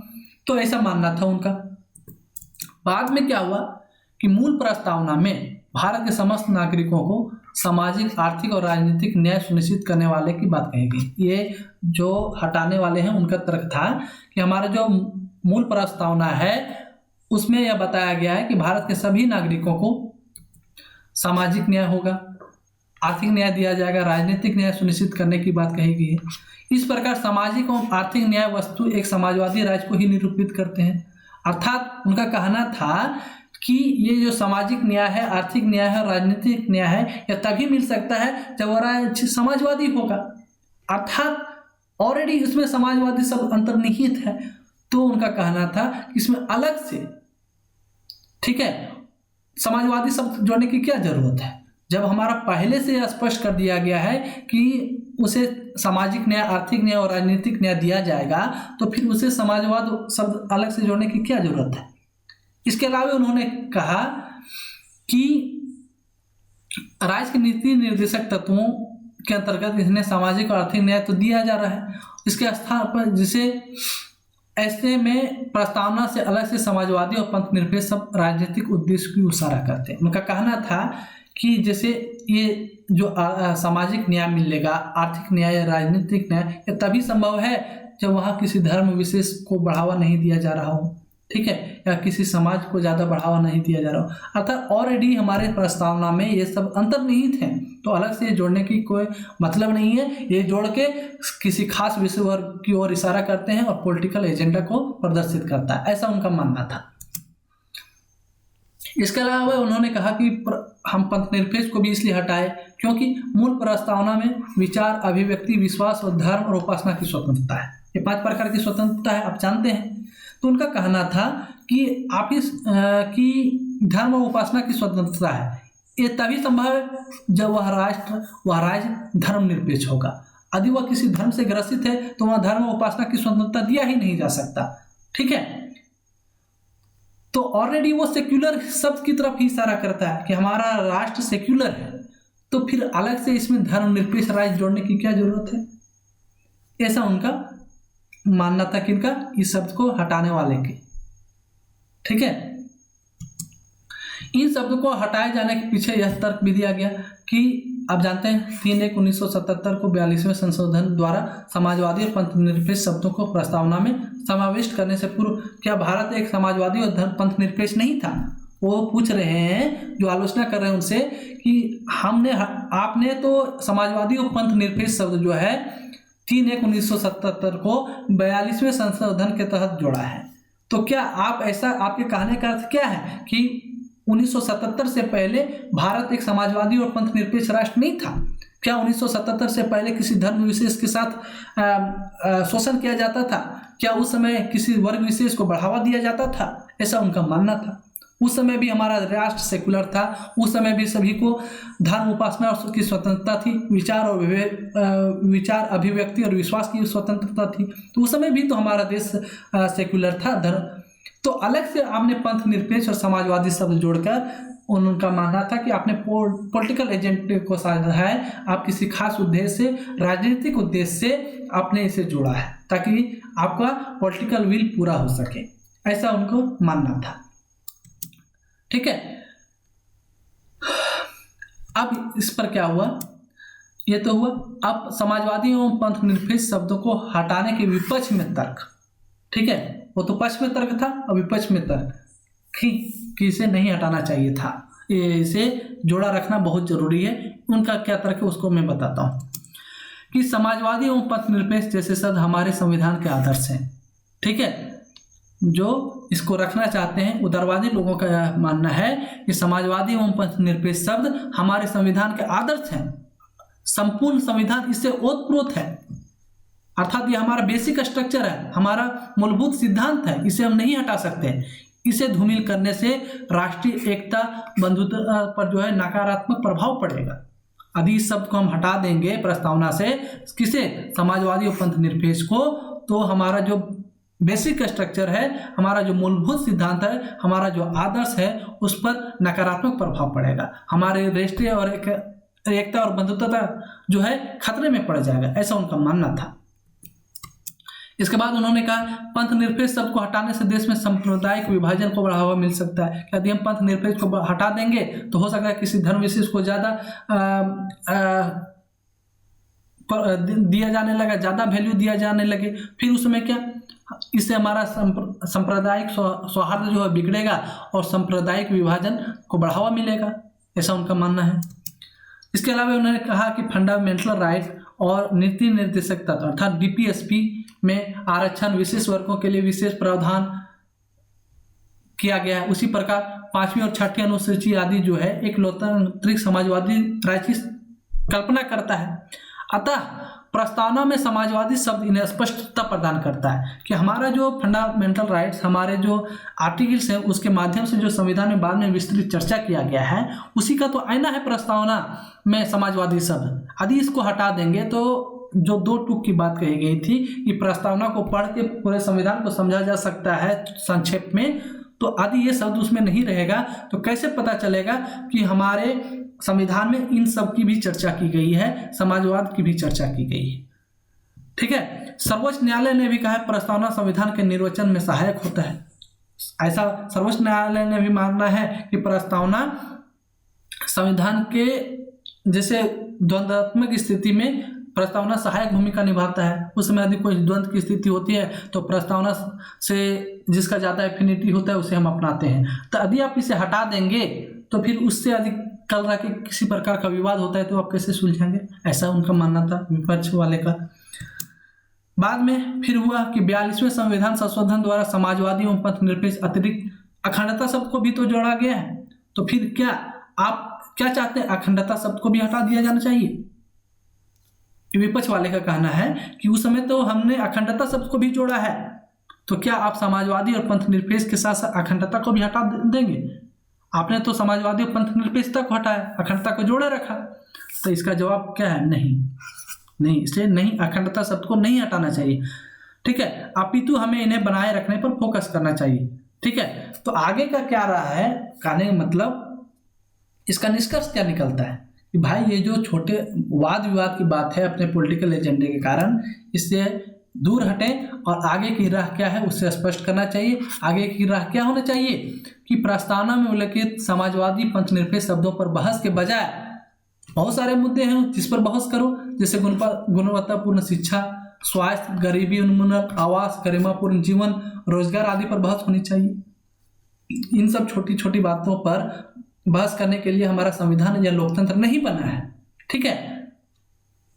हमारे समाज में अभी बहुत सारे मुद्दे हैं जिस पर बहस होनी चाहिए, उस पर बहस नहीं हो कि छोटी छोटी बातों पर आप समय बर्बाद कर रहे हैं। जो मेन मुद्दे हैं उस पर आप ध्यान भटकाने का कार्य कर रहे हैं। जैसे आपका गुणवत्तापूर्ण शिक्षा पर बहस होनी चाहिए, स्वास्थ्य पर शिक्षा बहस होनी चाहिए, गरीबी का उन्मूलन कैसे हो उस पर बहस होनी चाहिए, आवास, गरीब दलितों को या गरीब से गरीब लोगों को आवास और गरिमापूर्ण जीवन कैसे व्यतीत करें इस पर चर्चा होनी चाहिए, युवाओं को रोजगार कैसे मिल सके इस पर चर्चा होनी चाहिए, इस पर बहस होनी चाहिए।